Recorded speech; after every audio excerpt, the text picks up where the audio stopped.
Dear aspirants, police జాబే మీ లక్ష్యమా? కాకి చొక్క ధరించాలని ఎదురు చూస్తున్నారా? తెలంగాణ రాష్ట్ర ప్రభుత్వం 2025 ఏప్రిల్లో నోటిఫికేషన్ రిలీజ్ చేస్తామని, ఆగస్టులో ఎగ్జామ్ కండక్ట్ చేస్తామని ఒక క్యాలెండర్ రిలీజ్ చేయడం జరిగింది. గత నోటిఫికేషన్లో శివారెడ్డి లాజిక్స్ ఎంత ప్రబంధనం సృష్టించిందో మీ అందరికీ తెలుసు. ఈసారి అంతకు మించి 365 డేస్ షెడ్యూల్తో 1000+ అవర్స్ ఆన్లైన్ కంటెంట్తో 1200+ టెస్ట్ సిరీస్తో ఒక పర్ఫెక్ట్ కోర్సును డిజైన్ చేయడం జరిగింది.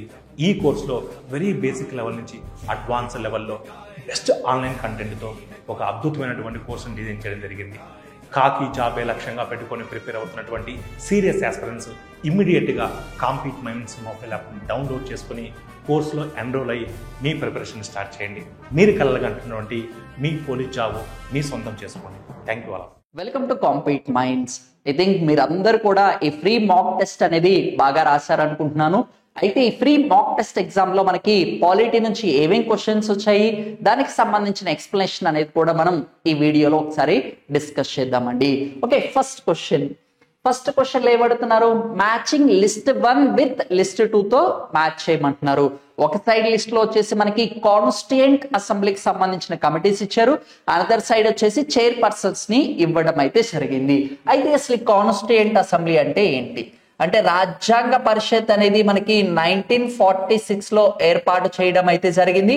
అసలు ఈ కాన్స్టిట్యూయెంట్ అసెంబ్లీ యొక్క మెయిన్ పర్పస్ ఏంటమ్మా అంటే, to draft the Indian constitution are to prepare the Indian constitution. భారతదేశ రాజ్యాంగాన్ని రచించడం కోసం ఏర్పాటు చేసిన ఒక ఆర్గనైజేషన్ పేరేంటి? Constituent assembly. ఈ కాన్స్టిట్యూయెంట్ అసెంబ్లీకి పర్మిషన్ ఇచ్చింది ఎవరు? Cabinet mission plan gave the permission for the drafting of Indian constitution.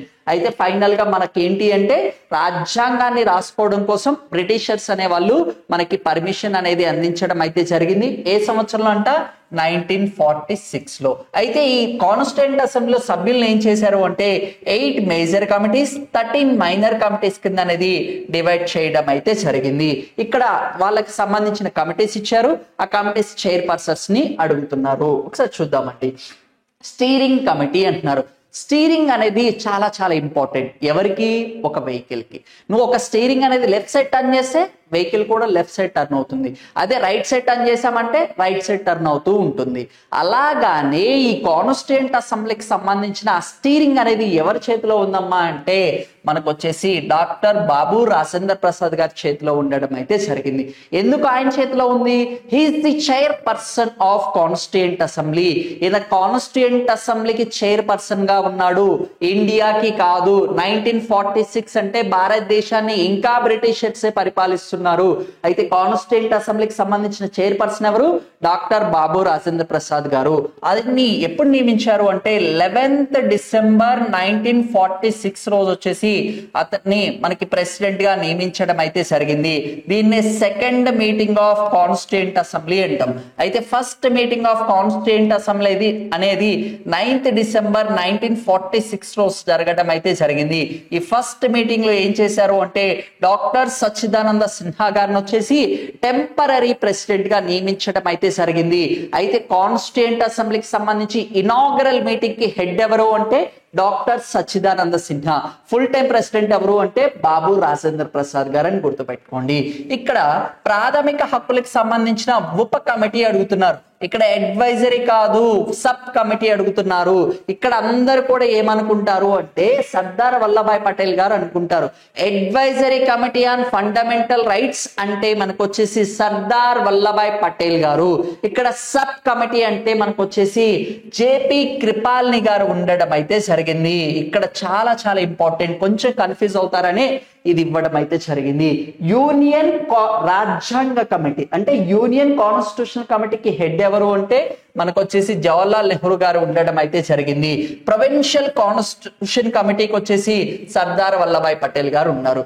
Provinces అంటే అన్ని రాజ్యాలను కూడా ఏకం చేసింది ఎవరు అంటే సర్దార్ వల్లభాయ్ పటేల్ గారు అని చెప్తూ ఉంటాము. అందుకోసం ప్రొవిన్షియల్ కాన్స్టిట్యూషన్ కమిటీకి హెడ్ ఎవరు? సర్దార్ వల్లభాయ్ పటేల్ గారు. అంటే మనకి ఇక్కడ ఏ అనేది ఏముండాలి? మనకి ఆప్షన్ నెంబర్ 2 ఉండాలి. అంటే మిగిలిన అన్ని క్యాన్సిల్ అనే కదా. ఓకే, నెక్స్ట్ చూడండి. బి అనేది మనకి ఏముండాలి? 3 ఉండాలి. B3 ఎక్కడ ఉంది? ఇక్కడ ఉంది. అంటే ఆప్షన్ 1 కరెక్ట్. ఇన్ కేస్ మీకు ఇక్కడ ఆప్షన్స్ తెలియకపోయినా కానీ మీరు డైరెక్ట్ గా అటాక్ చేసే విధానాన్ని కూడా ఒకసారి చూద్దామండి. ఇక్కడ మీరు జాగ్రత్తగా చూడండి. స్టీరింగ్ కమిటీ మీకు తెలుసు. స్టీరింగ్ కమిటీ అంటే బాబు రాజేంద్ర ప్రసాద్, ఆప్షన్ నెంబర్ 2 ఉంది. ఓకే. అండ్ నెక్స్ట్ చూడండి, ఇక్కడ మీ ప్రాథమిక హక్కులకి సంబంధించిన ఉప కమిటీ అంటున్నారు, జేపీ కృపాల్ని 3 ఉంది. ఇక్కడ ఒక్కటే ఉంది. ఇంకా డైరెక్ట్ గా మీరు ఈ 2 ఆప్షన్స్ తెలిసినా కానీ మీరు డైరెక్ట్ గా చేయొచ్చు. అందుకోసం అట్లీస్ట్ మనకి మేజర్ 8 కమిటీస్ ఉన్నాయి కదా, అవన్నీ గుర్తుపెట్టుకోండి. రూల్స్ అండ్ ప్రొసీజర్ కమిటీకి హెడ్ ఎవరు అంటే డాక్టర్ బాబు రాజేంద్ర ప్రసాద్ గారు ఉండడం అయితే జరిగింది. డ్రాఫ్టింగ్ కమిటీ, ముసాయిదీ కమిటీకి హెడ్ ఎవరు అంటే మనకి బిఆర్ అంబేద్కర్ గారు. ఈ డ్రాఫ్టింగ్ కమిటీ అనేది ఎప్పుడు ఫామ్ అయిందమ్మా అంటే very simple, after the 2 weeks of independence. మనకి ఇండిపెండెన్స్ ఎప్పుడు వచ్చింది? 15th August రోజు వచ్చింది. 2 weeks అంటే 14 days. అంటే మొత్తం యాడ్ చేసి ఎంత వస్తుంది? 29th August 1947 లో వచ్చేసి మనకి ముసాయిదీ కమిటీ అనేది ఏర్పాటు చేయడం అయితే జరిగింది. ముసాయిదీ కమిటీకి హెడ్ ఎవరు అంటే మనకు వచ్చేసి బిఆర్ అంబేద్కర్ గారు ఉండడం అయితే జరిగింది. ముసాయిదీ కమిటీలో ఎంతమంది ఉన్నారు అంటే 1+6 టోటల్ 7 members అనే వాళ్ళు ఉండడం అయితే జరిగింది. Okay, next question. Matching list 1 with the list 2 అడుగుతున్నారు. ఒక సైడ్ వచ్చేసి మనకి ఏమి ఇచ్చారు అంటే కాన్స్టిట్యూషనల్ బాడీస్ ఇచ్చారు. సెకండ్ సైడ్ వచ్చేసి వాళ్ళకి సంబంధించిన ఆర్టికల్స్ అనేది అడుగుతున్నారు. అయితే ఆప్షన్ ఏ చూస్తే మనకి ఏముంది? ఫైనాన్స్ కమిషన్ అంటున్నారు, ఆర్థిక సంఘం. ఫైనాన్స్ కమిషన్ అనేది ఏం చేస్తుంది? సెంటర్ కి స్టేట్ కి ట్యాక్స్ అమౌంట్ అనేది ఎంత షేర్ ఉండాలి అనేది డిసైడ్ చేసేది ఎవరు అంటే ఫైనాన్స్ కమిషన్ అంటాం. ఫైనాన్స్ కమిషన్ ఎన్ని సంవత్సరాలకి ఏర్పాటు చేస్తారు? ప్రతి 5 సంవత్సరాలకి ఫైనాన్స్ కమిషన్ ఏర్పాటు చేస్తారు. ఈ ఫైనాన్స్ కమిషన్ కి సంబంధించిన చైర్పర్సన్ ఎవరు నియమిస్తారు? రాష్ట్రపతి గారు నియమించడం అయితే జరుగుతూ ఉంటుంది. ఎట్ ప్రజెంట్ ఎన్నో ఫైనాన్స్ కమిషన్ ఉంది? 15th ఫైనాన్స్ కమిషన్ ఉంది. 15th ఫైనాన్స్ కమిషన్ కి హెడ్ ఎవరు? ఎన్కే సింగ్ గారు ఉండడం అయితే జరిగింది. ఎప్పటిదాకా ఉంటుంది? 2026 వరకు ఉంటుంది. రీసెంట్ గా రాష్ట్రపతి గారు వచ్చేసి 16th ఫైనాన్స్ కమిషన్ కూడా అపాయింట్ చేయడం అయితే జరిగింది. 16th ఫైనాన్స్ కమిషన్ కి హెడ్ ఎవరు? అరవింద్ పనగారియా గారిని నియమించడం అయితే జరిగింది. అరవింద్ పనగారియా గారు వచ్చేసి నీతి Aayog, national institution for transforming India, 1st January 2015 నుంచి మనకి నీతి ఆయోగ్ అనేది తీసుకొని రావడం అయితే జరిగింది. అంతకుముందు ప్రణాళికల సంఘం ఉండేది. 12వ పంచవర్ష ప్రణాళిక మధ్యలో ఆపేసి నీతి ఆయోగ్ అనేది 2015 సంవత్సరం నుంచి తీసుకొని రావడం అయితే జరిగింది. ఆ నీతి ఆయోగ్ కి సంబంధించిన ఫస్ట్ వైస్ చైర్పర్సన్ గా అరవింద్ పనగారియా గారు వర్క్ చేయడం అయితే జరిగింది. నీతి ఆయోగ్ చైర్పర్సన్ ఎవరు? Prime minister of India. ఎవరైతే ప్రధానమంత్రి అవుతారో వాళ్ళే నీతి ఆయోగ్ కూడా చైర్పర్సన్ గా ఉండడం అయితే జరిగింది. అయితే 16th ఫైనాన్స్ కమిషన్ కి ఎవరు? అరవింద్ పనగారియా గారు ఉండడం అయితే జరిగింది. ఫస్ట్ ఫైనాన్స్ కమిషన్ కి హెడ్ ఎవరు అంటే కేసీ నియోగి గారు ఉండడం అయితే జరిగింది. కేసీ నియోగి గారు వచ్చేసి ఫస్ట్ ఫైనాన్స్ కమిషన్ కి హెడ్ గా ఉన్నారు. అయితే ఫైనాన్స్ కమిషన్ యొక్క ఆర్టికల్ ఏంటి? ఆర్టికల్ 280. ఆర్టికల్ 280 ప్రకారం రాష్ట్రపతి గారు ఫైనాన్స్ కమిషన్ ని ఏర్పాటు చేయడం అయితే జరుగుతూ ఉంటుంది. Next union public service commission, UPSC అంటున్నారు. ఇండియాకి సంబంధించిన ఆల్ ఇండియా సర్వీసెస్ కి ఎగ్జామ్ కండక్ట్ చేసేది ఎవరు అంటే యూపీఎస్సీ అని చెప్తూ ఉంటాము. ఇండియాకి సంబంధించిన మోస్ట్ ప్రెస్టీజియస్ ఎగ్జామ్స్ అన్ని కూడా మనకి యూపీఎస్సీ కండక్ట్ చేయడం అయితే జరుగుతూ ఉంటుంది. రీసెంట్ గా యూపీఎస్సీ చైర్పర్సన్ మనోజ్ సోని గారు రిసిగ్నేషన్ అందించడం అయితే జరిగింది డ్యూ టు పర్సనల్ రీజన్స్. ఆయనకి ఇంకా 5 years అనేది కూడా టైం అనేది ఉంది. అయితే యూపీఎస్ ఎవరైనా ఐఏఎస్ ఆఫీసర్ అయితే హైయెస్ట్ గోల్ ఏంటమ్మా అంటే యూపీఎస్సీకి చైర్పర్సన్ అవ్వాలి అనుకుంటారు. కాకపోతే మనోజ్ సోని గారికి 5 సంవత్సరాలు ఉన్నా కానీ ఆయన వాలంటీర్ గా రిటైర్మెంట్ అనేది అందించడం అయితే జరిగింది. ఆయన ప్లేస్ లో వచ్చేసి ప్రెసెంట్ ప్రీతి సుడాన్ గారు వచ్చేసి రావడం అయితే జరిగింది. ప్రీతి సుడాన్ గారు వచ్చేసి second women to hold this position. ఓకేనా. ఫస్ట్ వచ్చేసి మనకి బాథ్యూ గారు ఉండడం అయితే జరిగింది. రోజ్ మిలన్ బాథ్యూ గారు 1992 లో నియమించడం అయితే జరిగింది. యూపీఎస్సీ వచ్చేసి ఏ ఆర్టికల్ అమ్మా అంటే ఆర్టికల్ 315 నుంచి యూపీఎస్సీ గురించి డిస్కస్ చేయడం అయితే జరుగుతుంది. యూపీఎస్సీ వచ్చేసి ఆల్ ఇండియా సర్వీసెస్ ఉన్నాం. ఎట్ ప్రెసెంట్ ఎన్ని ఆల్ ఇండియా సర్వీసెస్ ఉన్నాయి? 3 ఆల్ ఇండియా సర్వీసెస్ ఉన్నాయి. ఏవేంటి? ఐఏఎస్, ఐపీఎస్, ఐఎఫ్ఎస్ అంటామా. ఐఎఫ్ఎస్ అంటే ఇండియన్ ఫారెన్ సర్వీస్ కాదు, ఇండియన్ ఫారెస్ట్ సర్వీస్, అటవీ శాఖ. ఓకేనా. అది కూడా ఒకసారి గుర్తుపెట్టుకోండి. Okay, next election commission of India. Election commission of India ఏం చేస్తుంది? MP elections, MLA elections, president election, vice president elections అంతా కూడా నియమించేది ఎవరు అంటే, కండక్ట్ చేసేది ఎవరు అంటే ఎన్నికల సంఘం ఆ ఎన్నికల అధికారి అనే అతను కండక్ట్ చేయడం అయితే జరుగుతుంది. అయితే ఇక్కడ ఎన్నికల సంఘాన్ని మనకి ఎలక్షన్ కమిషన్ ఆఫ్ ఇండియా ఏ ఆర్టికల్ లో చెప్పారు? ఆర్టికల్ 324 అనేది చెప్పడం అయితే జరిగింది. అయితే ఈ ఎన్నికల సంఘానికి సంబంధించి 1989 దాకా కూడా ఎన్నికల కమిషన్ అనేది ఒకే కమిషనర్, ఒకే చీఫ్ ఎలక్షన్ కమిషన్ ఉండడం అయితే జరిగింది. అయితే 1989 లో ఏం చేశారు అంటే మల్టీ మెంబర్డ్ బాడీ కింద కన్వర్ట్ చేయడం అయితే జరిగింది. 1+2 అంటాం, అంటే 3. ఇతను వచ్చేసి chief election commission of India. ఇతను వచ్చేసి ఏంటమ్మా అంటే ఈ 2 మెంబర్స్ వచ్చేసి అదర్ ఎలక్షన్ కమిషనర్స్ అంటాం. అట్ ప్రెసెంట్ వచ్చేసి మనకి రాజీవ్ కుమార్ గారు ఎలక్షన్ కమిషనర్ గా ఉండడం అయితే జరిగింది. ఈ 2 మెంబర్స్ వచ్చేసి జ్ఞానేష్ కుమార్ గారు, సక్బీర్ సింగ్ సాధు గారు వచ్చేసి మనకి అదర్ ఎలక్షన్ కమిషనర్ గా ఉండడం అయితే జరిగింది. అండ్ నెక్స్ట్ వచ్చేసి controller auditor general of India. అయితే కేంద్రానికి రాష్ట్రానికి సంబంధించిన ఏవైతే మనీ అనేది ఎక్స్పెండిచర్ అనేది ఖర్చు పెట్టారో వాటన్నిటిని కూడా అకౌంట్స్ అన్ని కరెక్ట్ గా ఉన్నాయా లేదా అనేది ఆడిట్ చేయడం అయితే జరుగుతూ ఉంటుంది. వాటన్నిటిని కూడా స్క్రూటినీ చేస్తూ ఉంటారు. ఈ కాగ్ వచ్చేసి ఎవరు నియమిస్తారు? అగైన్ రాష్ట్రపతి గారే. కాన్స్టిట్యూషనల్ పొజిషన్ అంటే కాన్స్టిట్యూషనల్ బాడీస్ కి సంబంధించిన ఎవరినైనా సరే నియమించే అధికారం రాష్ట్రపతి గారికే ఉంది. అయితే కాన్స్టిట్యూషనల్ బాడీస్ అంటే వాళ్ళ గురించి ఏదో ఒక ఆర్టికల్ అనేది రాజ్యాంగంలో డిస్కస్ చేయాలి. ఇప్పుడు ఫైనాన్స్ కమిషన్ అన్నాం, ఆర్టికల్ 280, యూపీఎస్సీ అన్నాం 315 అన్నాం, election commission of India article 324 అన్నాం, controller auditor general of India ఏ ఆర్టికల్ అంటే ఆర్టికల్ 148 లో అనేది డిస్కస్ చేయడం అయితే జరిగింది. అట్ ప్రెసెంట్ వచ్చేసి controller auditor general of India ఎవరున్నారు?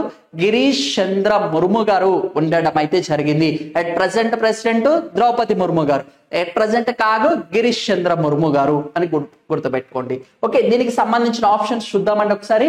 ఎన్నికల ఆర్థిక సంఘం అంటున్నారు. ఆర్థిక సంఘం అంటే ఏ ఆర్టికల్ గుర్తుండాలి మీకు? Article number 280. అంటే ఆప్షన్ 1 వచ్చేసి ఏముండాలి? 2 ఉండాలి. అంటే రిమైనింగ్ అన్ని కూడా క్యాన్సిల్ చేద్దామండి. And next union public service commission ఎంత ఉండాలి? 3 ఉండాలి. యూనియన్ పబ్లిక్ సర్వీస్ కమిషన్ కి ఎంత ఉండాలి? 3 ఉండాలి. అంటే మన ఆప్షన్ వచ్చేసి option number 2 is the correct. ఓకేనా? అందుకోసమే అట్లీస్ట్ కాన్స్టిట్యూషనల్ బాడీస్ అన్న గుర్తుపెట్టుకోండి. దీన్ని కరెంట్ గా కూడా రిలేట్ చేసుకోండి. కరెంట్ అఫైర్స్ అంటే ఎక్కడి నుంచో రావు. పాలిటీలో ఏవైతే కాన్స్టిట్యూషనల్ బాడీస్ ఉన్నాయో వాళ్ళందరి హెడ్ నేమ్స్ అన్ని కూడా ఒకసారి గుర్తుపెట్టుకోండి. Okay, next question. Any amendment in the Constitution of India is regarded to the which of the following subjects need only simple majority of the parliament అంటున్నారు. అయితే ఇక్కడ క్వశ్చన్ 1కి 2 సార్లు చూడండి. ఇక్కడ ఏమడుగుతున్నాడు? ఈ కింద ఇచ్చిన వాటిలో ఓన్లీ సింపుల్ మెజారిటీ, సాధారణ మెజారిటీతో సవరించేవి ఏంటి అంటున్నారు. ఒకసారి తెలుగులో కూడా చూద్దామండి.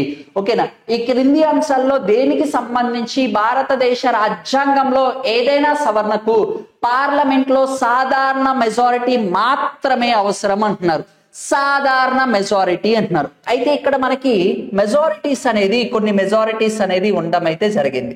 ఫస్ట్ వన్ వచ్చేసి సింపుల్ మెజారిటీ అంటాం.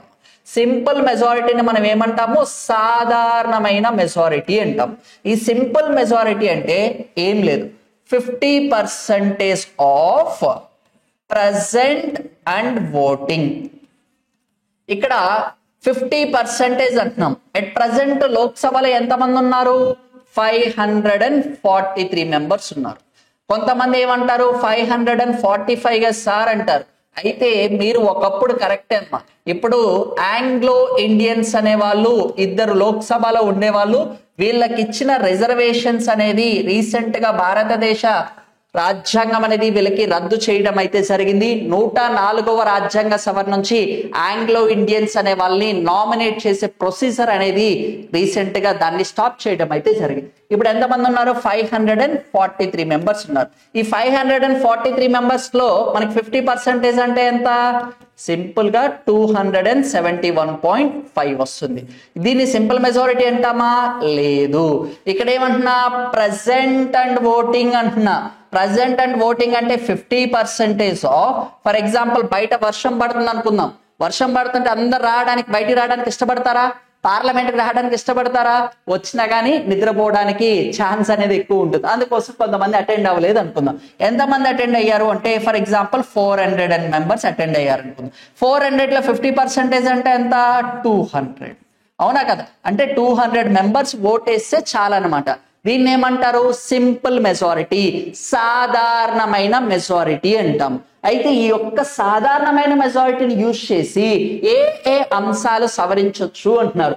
ఇక్కడ మనం జాగ్రత్తగా చూస్తే directive principles of state policy అంటున్నారు. ఇదనేది మనకి పార్ట్ 4లో మెన్షన్ చేశారుగా. పార్ట్ 4 అంటే ఏంటి? Directive principles of state policy. సరే ఇది మాకు గుర్తులేదన్నారు అనుకోండి, డి అంటే ఇంగ్లీష్ లో ఆల్ఫాబెట్ లో ఎన్నో వర్డ్? 4th word. అంటే 4th పార్ట్ ఏంటి? Directive principles of state policy. ఏదైనా ఒక పార్ట్ ని సవరించాలి అంటే రాజ్యాంగానికి సంబంధించి అది అంతా కూడా మనకి ఎలా పాస్ చేయాలి అంటే స్పెషల్ మెజారిటీ, ఒక ప్రత్యేకమైన మెజారిటీని యూజ్ చేసే మనకి దాన్ని పాస్ చేయాల్సి ఉంటుంది. అందుకోసం ఆప్షన్ 1 అనేది కాదు. And next election of president of India and it's manner అంటున్నారు. అయితే రాష్ట్రపతి గారికి సంబంధించిన ఎన్నికలు మరి పద్ధతి అంటున్నారు. రాష్ట్రపతి గారిని ఎవరెవరు ఎన్నుకుంటారు? Member of parliament. And next వచ్చేసి స్టేట్ లెజిస్లేటివ్ అసెంబ్లీస్ అంటాం. అయితే president is elected by the electoral college అంటాం. ఎలక్టోరల్ కాలేజ్ లో ఎవరెవరు ఉంటారు? 3 మెంబర్స్ ఉంటారు. Elected members of the both the houses of the parliament. అంటే నేను సింపుల్ గా ఎలక్టెడ్ ఎంపీస్ అని రాస్తున్నా. ఎలక్టెడ్ ఎంపీస్ అందరు పార్టిసిపేట్ చేస్తారు, ఎలక్టెడ్ ఎమ్మెల్యేస్ అందరు కూడా పార్టిసిపేట్ చేస్తారు, elected members from Delhi and Pondicherry. ఇక్కడ అందరికి ఒక డౌట్ వస్తుంది, సార్ జమ్మూ అండ్ కాశ్మీర్ కూడా మనకి పొలిటికల్ రైట్స్ ఇచ్చారు కదా అని. But last time president election లో జమ్మూ అండ్ కాశ్మీర్ అనేది పార్టిసిపేట్ చేయలేదు. నెక్స్ట్ ఎలక్షన్ నుంచి డీలిమిటేషన్ కంప్లీట్ అయిన దగ్గర నుంచి జమ్మూ అండ్ కాశ్మీర్ కూడా పార్టిసిపేట్ చేసింది. అయితే ఇక్కడ కేంద్రము ఉంది, రాష్ట్రం. అంటే ఇక్కడ ఎంపీస్ అంటే సెంట్రల్ వాళ్ళు, ఎమ్మెల్యేస్ అంటే స్టేట్ వాళ్ళు. అంటే కేంద్రానికి రాష్ట్రానికి మధ్య సంబంధాలు ఎప్పుడైనా సరే స్పెషల్ మెజారిటీతోనే పాస్ అవ్వాలి. ఇంకా చెప్పాలి అంటే president election is the federal concept. అంటే ఎప్పుడైనా సరే కేంద్రానికి రాష్ట్రానికి ఇద్దరికి కూడా అందులో భాగ్యస్వామ్యం ఉంటే దాన్ని ఇద్దరు కలిసి సవరించాలి. ఇక్కడ మన క్వశ్చన్ ఏం అడుగుతున్నాడు? ఓన్లీ సాధారణ మెజారిటీ అంటున్నాడు. అంటే ఫస్ట్ది కాదు, సెకండ్ది కాదు. ఓకేనా? అంటే ఇంకా రిమైనింగ్ చూడండి, పార్లమెంట్ లో కోరం అంటున్నారు. కోరం అంటే ఏంటి? పార్లమెంట్ లో ఎలాంటి సమావేశాలు జరగాలి అన్నా కానీ minimum attendance is needed. The minimum attendance అంటే ఎంత? 1/10 ఆఫ్ మెంబర్స్ అనే వాళ్ళు ప్రెసెంట్ అవ్వాలి. ఇప్పుడు పార్లమెంట్ ఎన్ని సమావేశాలు జరిపింది? 3 సమావేశాలు జరిపింది. ఫస్ట్ వన్ ఏంటి? బడ్జెట్ సమావేశాలు అనుకోండి. సెకండ్ ఏంటి? మాన్సూన్ సమావేశాలు. అయితే ఈ సమావేశాలు జరపడానికి మినిమం అటెండెన్స్, ఫర్ ఎగ్జాంపుల్ నిన్న 400 మంది వచ్చారు, ఇవాళ 50 మంది వచ్చారనుకోండి, పార్లమెంట్ లో సమావేశాలు జరపగలమా? లేదు. అందుకోసం ద స్పీకర్ ఏం చేస్తాడు? ఆ సమావేశాన్ని అడ్జాయిన్, పోస్ట్ పోన్ చేయడానికి ఉంటుంది. అందుకోసమే ఎప్పుడు పోస్ట్ పోన్ చేస్తాడు? క్వారం అనేది లేనప్పుడు. అంటే ఇప్పుడు లోక్సభలో ఎంతమంది ఉన్నారు? 543 మెంబర్స్ ఉన్నారు. ఇందులో 10% 1/10 అంటే 54 మెంబర్స్ అనే వాళ్ళు ఉండాలి. ఆ 54 మెంబర్స్ ఉంటేనే పార్లమెంట్ లో సమావేశాలు జరగడానికి ఛాన్స్ ఉంటుంది. దీన్ని ఇక్కడ మనకి ఫస్ట్ వన్ రాంగ్ అని తెలిసింది, సెకండ్ వన్ రాంగ్ అని తెలిసింది. అంటే ఇది రాంగే, ఇది రాంగే, మనకి ఇది కూడా రాంగే. రిమైనింగ్ ఆప్షన్ ఏంటి? ఆప్షన్ 3 అనేది కరెక్ట్ అవుతుంది. ఇక్కడ ఇంకోటి చూడండి, రాష్ట్రానికి సంబంధించిన శాసన మండలి ఏర్పాటు అంటున్నారు. శాసన మండలి అన్ని రాష్ట్రాల్లో ఉన్నాయా? లేదు. ఇక్కడ మీరు ఒక చిన్న ఆర్టికల్ ఒకటి గుర్తుపెట్టుకున్నాం. Article 169 of Indian constitution is clearly says that the parliament can create or abolish the legislative councils for the state. రాష్ట్రానికి సంబంధించి ఈ సెకండ్ హౌస్ ఏదైతే ఉందో కౌన్సిల్ అనే దాన్ని ఏర్పాటు చేయొచ్చు, లేదు అంటే రద్దు చేసే అధికారం ఎవరికి ఇచ్చారు? పార్లమెంట్ కి ఇవ్వడం అయితే జరిగింది. పార్లమెంట్ ఎలా చేసింది? By using of simple majority, సాధారణ మెజారిటీ యూజ్ చేసే దాన్ని చేయడం అయితే జరుగుతూ ఉంటుంది.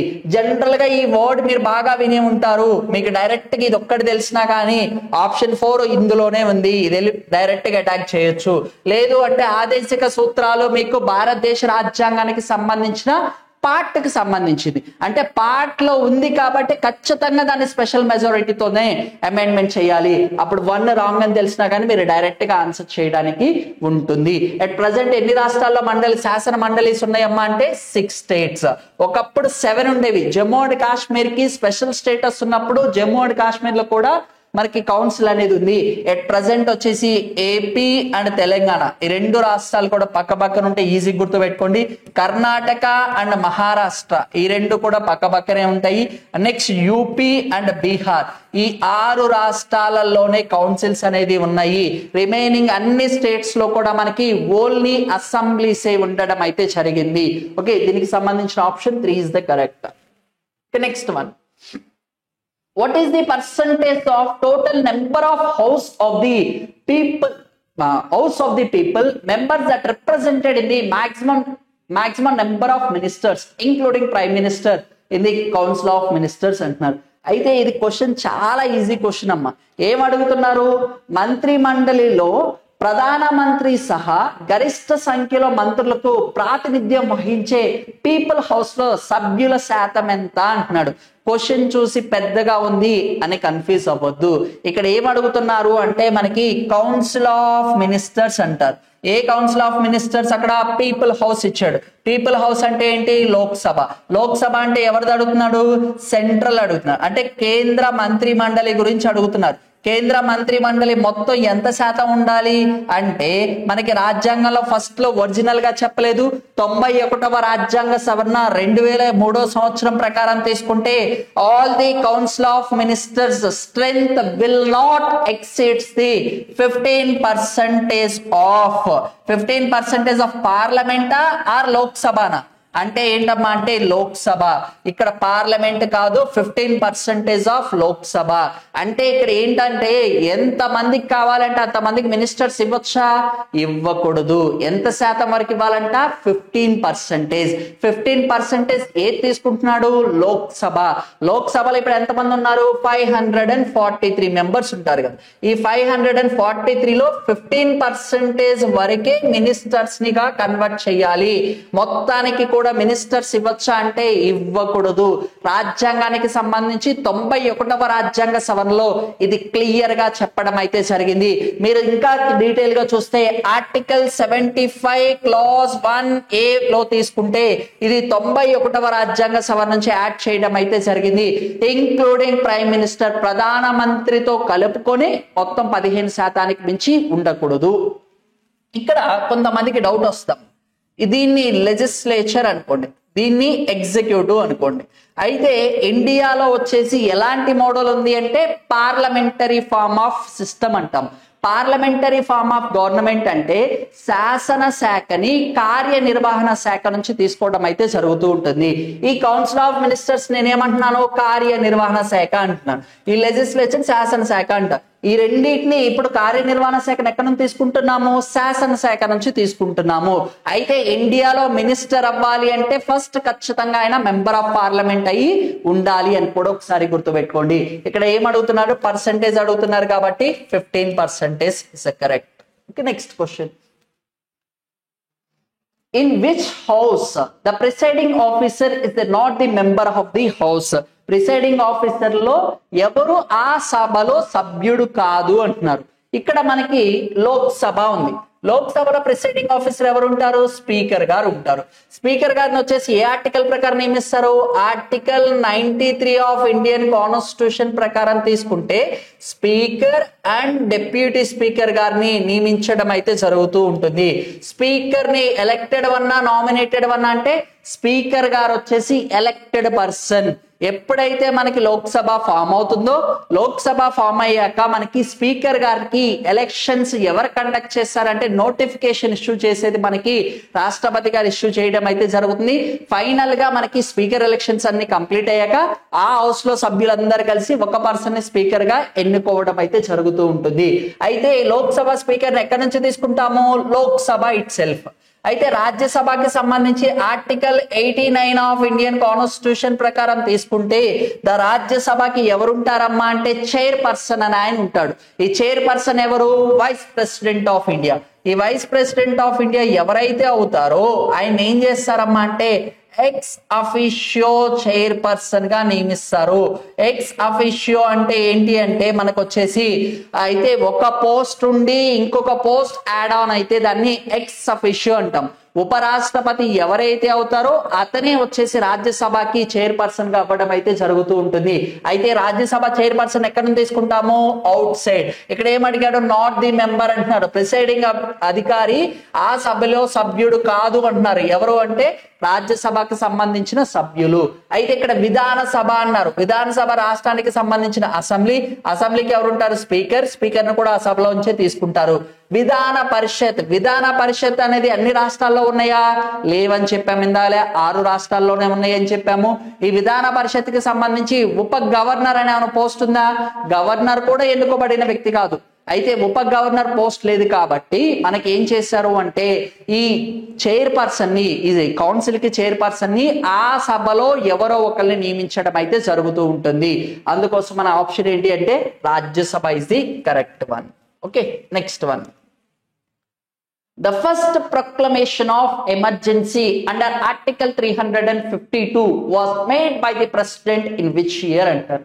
ఆర్టికల్ 352 ప్రకారం మొదటి ఎమర్జెన్సీ ఆర్ అత్యవసర పరిస్థితి రాష్ట్రపతి గారి చేత ఏ సంవత్సరంలో చేయించబడింది అంటున్నారు. అయితే మీకు ఇక్కడ ఎమర్జెన్సీ అత్యవసర పరిస్థితి అనేది గవర్నమెంట్ ఆఫ్ ఇండియా 1935 నుంచి మనం ఇన్స్పైర్ అవ్వడం అయితే జరిగింది. డ్యూరింగ్ ఎమర్జెన్సీ అత్యవసర పరిస్థితిలో ప్రాథమిక హక్కుల్ని నిలిపివేసే అధికారం కూడా మనకి ఉండడం అయితే జరిగింది. At the time of emergency your fundamental rights can also be suspended. This concept is inspired from the Germany constitution. Germany దేశం నుంచి మనం ఇన్స్పైర్ చేసుకోవడం అయితే జరిగింది. అయితే భారతదేశ రాజ్యాంగంలో ఎన్ని టైప్స్ ఆఫ్ ఎమర్జెన్సీస్ ఉన్నాయి అంటే 3 టైప్స్ అమ్మ. అందులో వచ్చేసి ఆర్టికల్ 352 మన క్వశ్చన్ లోనే ఇచ్చారు. దీన్ని నేషనల్ ఎమర్జెన్సీ అంటారు, జాతీయ అత్యవసర పరిస్థితి అంటారు. నెక్స్ట్ వచ్చేసి ఆర్టికల్ 356 దీన్ని president rule or state emergency or governor rule అని కూడా పిలుస్తూ ఉంటారు. ఓకే, నెక్స్ట్ ఆర్టికల్ 360 దీన్ని ఫైనాన్షియల్ ఎమర్జెన్సీ అంటారు, ఆర్థిక అత్యవసర పరిస్థితి. ఇప్పటిదాకా భారతదేశంలో ఏ ఎమర్జెన్సీ ఇంప్లిమెంట్ చేయలేదు అంటే ఫైనాన్షియల్ ఎమర్జెన్సీ అనేది ఇప్పటిదాకా భారతదేశంలో ఇంప్లిమెంట్ చేయలేదు. ఓకేనా, state emergency each and every state కూడా మనకి స్టేట్ ఎమర్జెన్సీకి ఇంపోజ్ అయింది. అయితే మన క్వశ్చన్ ఏమడుగుతున్నారు? జాతీయ అత్యవసర పరిస్థితి మొట్టమొదటిసారిగా ఏ సంవత్సరంలో ఇంపోజ్ చేశారు అంటున్నారు. ఫస్ట్ టైం వచ్చేసి 1962లో వచ్చేసి ఇండో చైనా వార్ అంటాం. ఇండో చైనా వార్ ఎప్పుడు జరిగింది?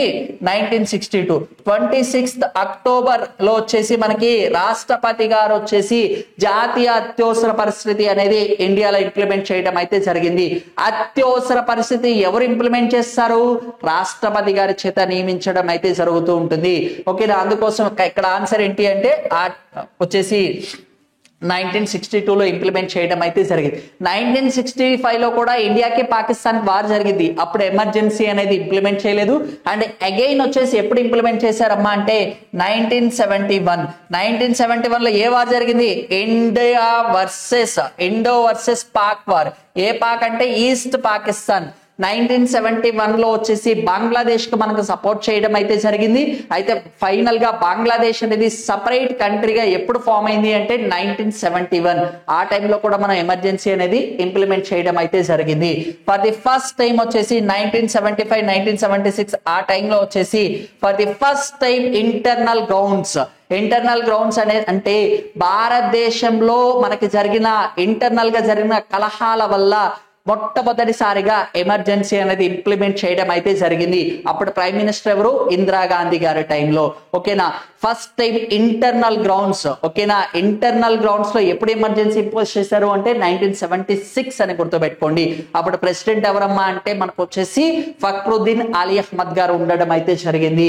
ఓకేనా, అది కూడా ఒకసారి గుర్తుపెట్టుకోండి. ఇంటర్నల్ డిస్టర్బెన్సెస్ కాస్త ఆర్మ్డ్ రెబిలియన్స్ కింద పేరు మార్చడం అయితే జరిగింది. ఓకే, ఇక్కడ ఆన్సర్ ఏంటమ్మా అంటే 1962లో ఇంప్లిమెంట్ చేయడం అయితే జరిగింది. ఇప్పటిదాకా ఎన్నిసార్లు ఎమర్జెన్సీస్ ఇంపోజ్ చేశారు అంటే 3 టైమ్స్.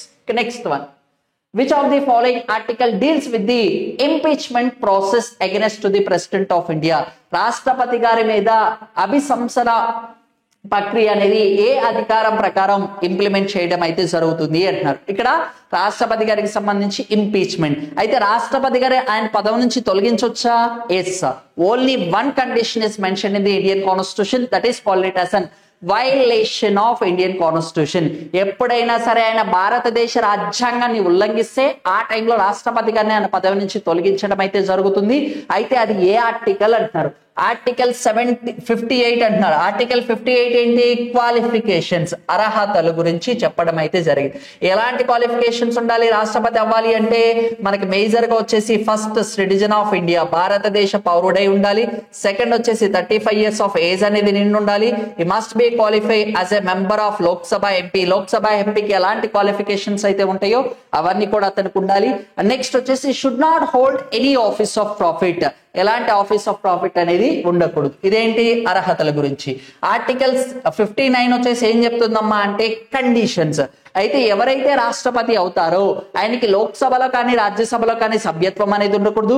సెంట్రల్ గవర్నమెంట్ లో కానీ స్టేట్ గవర్నమెంట్ లో కానీ ఎలాంటి జాబ్ కానీ ప్రాఫిట్స్ అనేవి కానీ ఏమీ ఉండకూడదు. ఆయన పేరు మీద ఎలాంటి బిజినెసెస్ అనేవి కూడా ఉండకూడదు. అవి కండిషన్స్ గురించి చెప్తారు.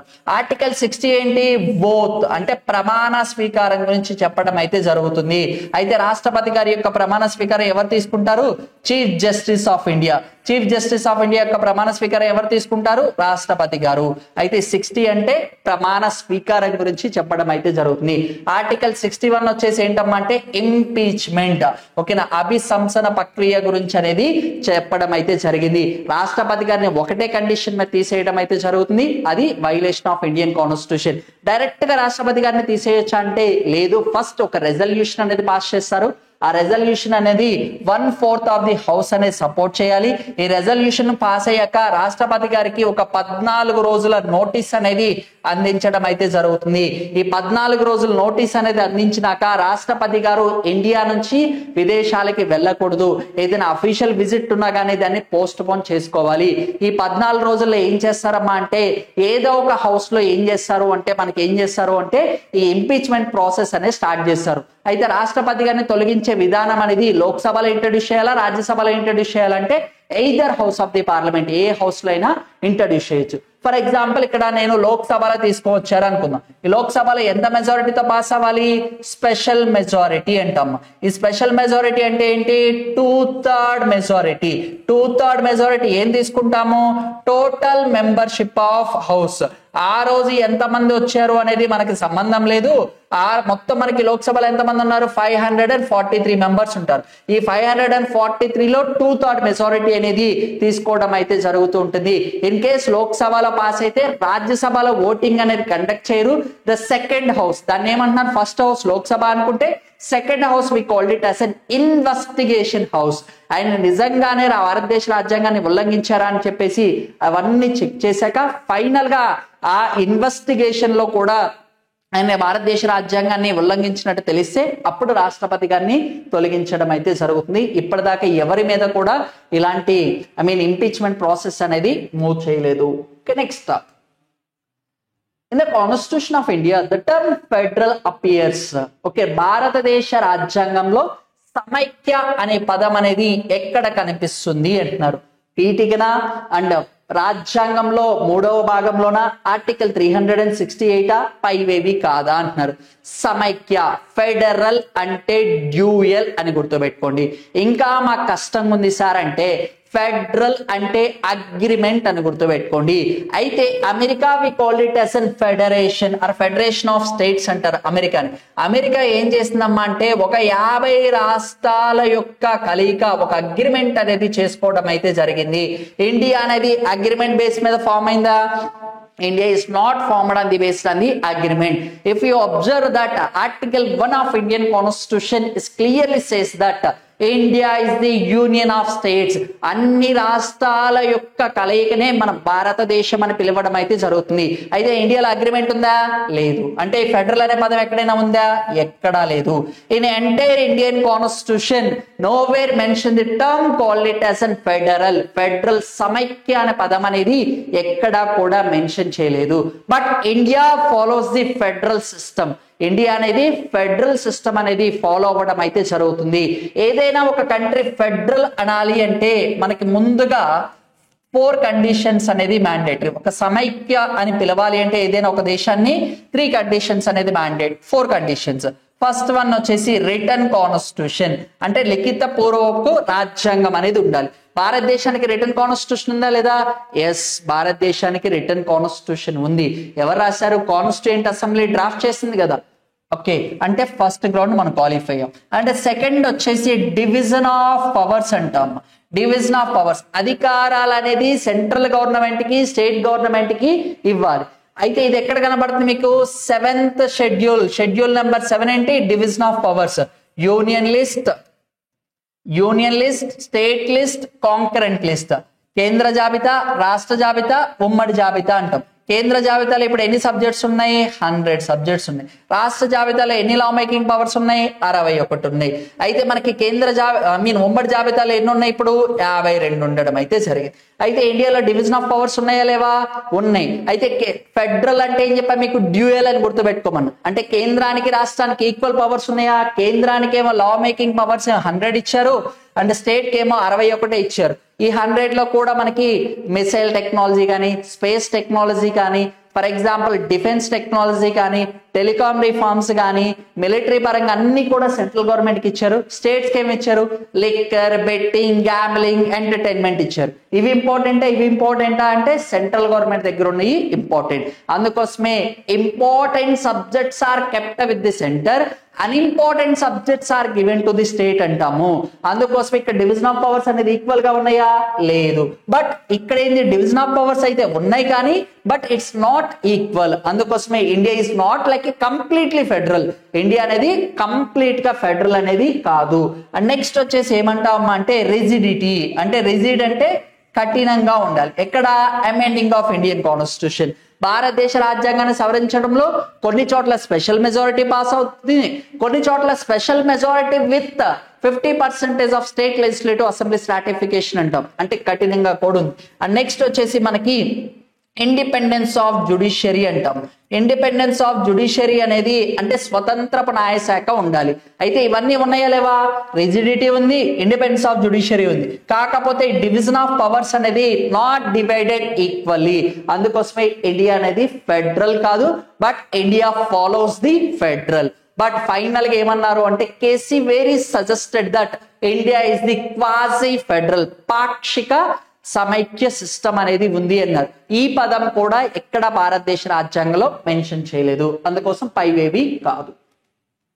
Next, abolition of untouchability component of which of the following categories of the fundamental rights అంటున్నారు.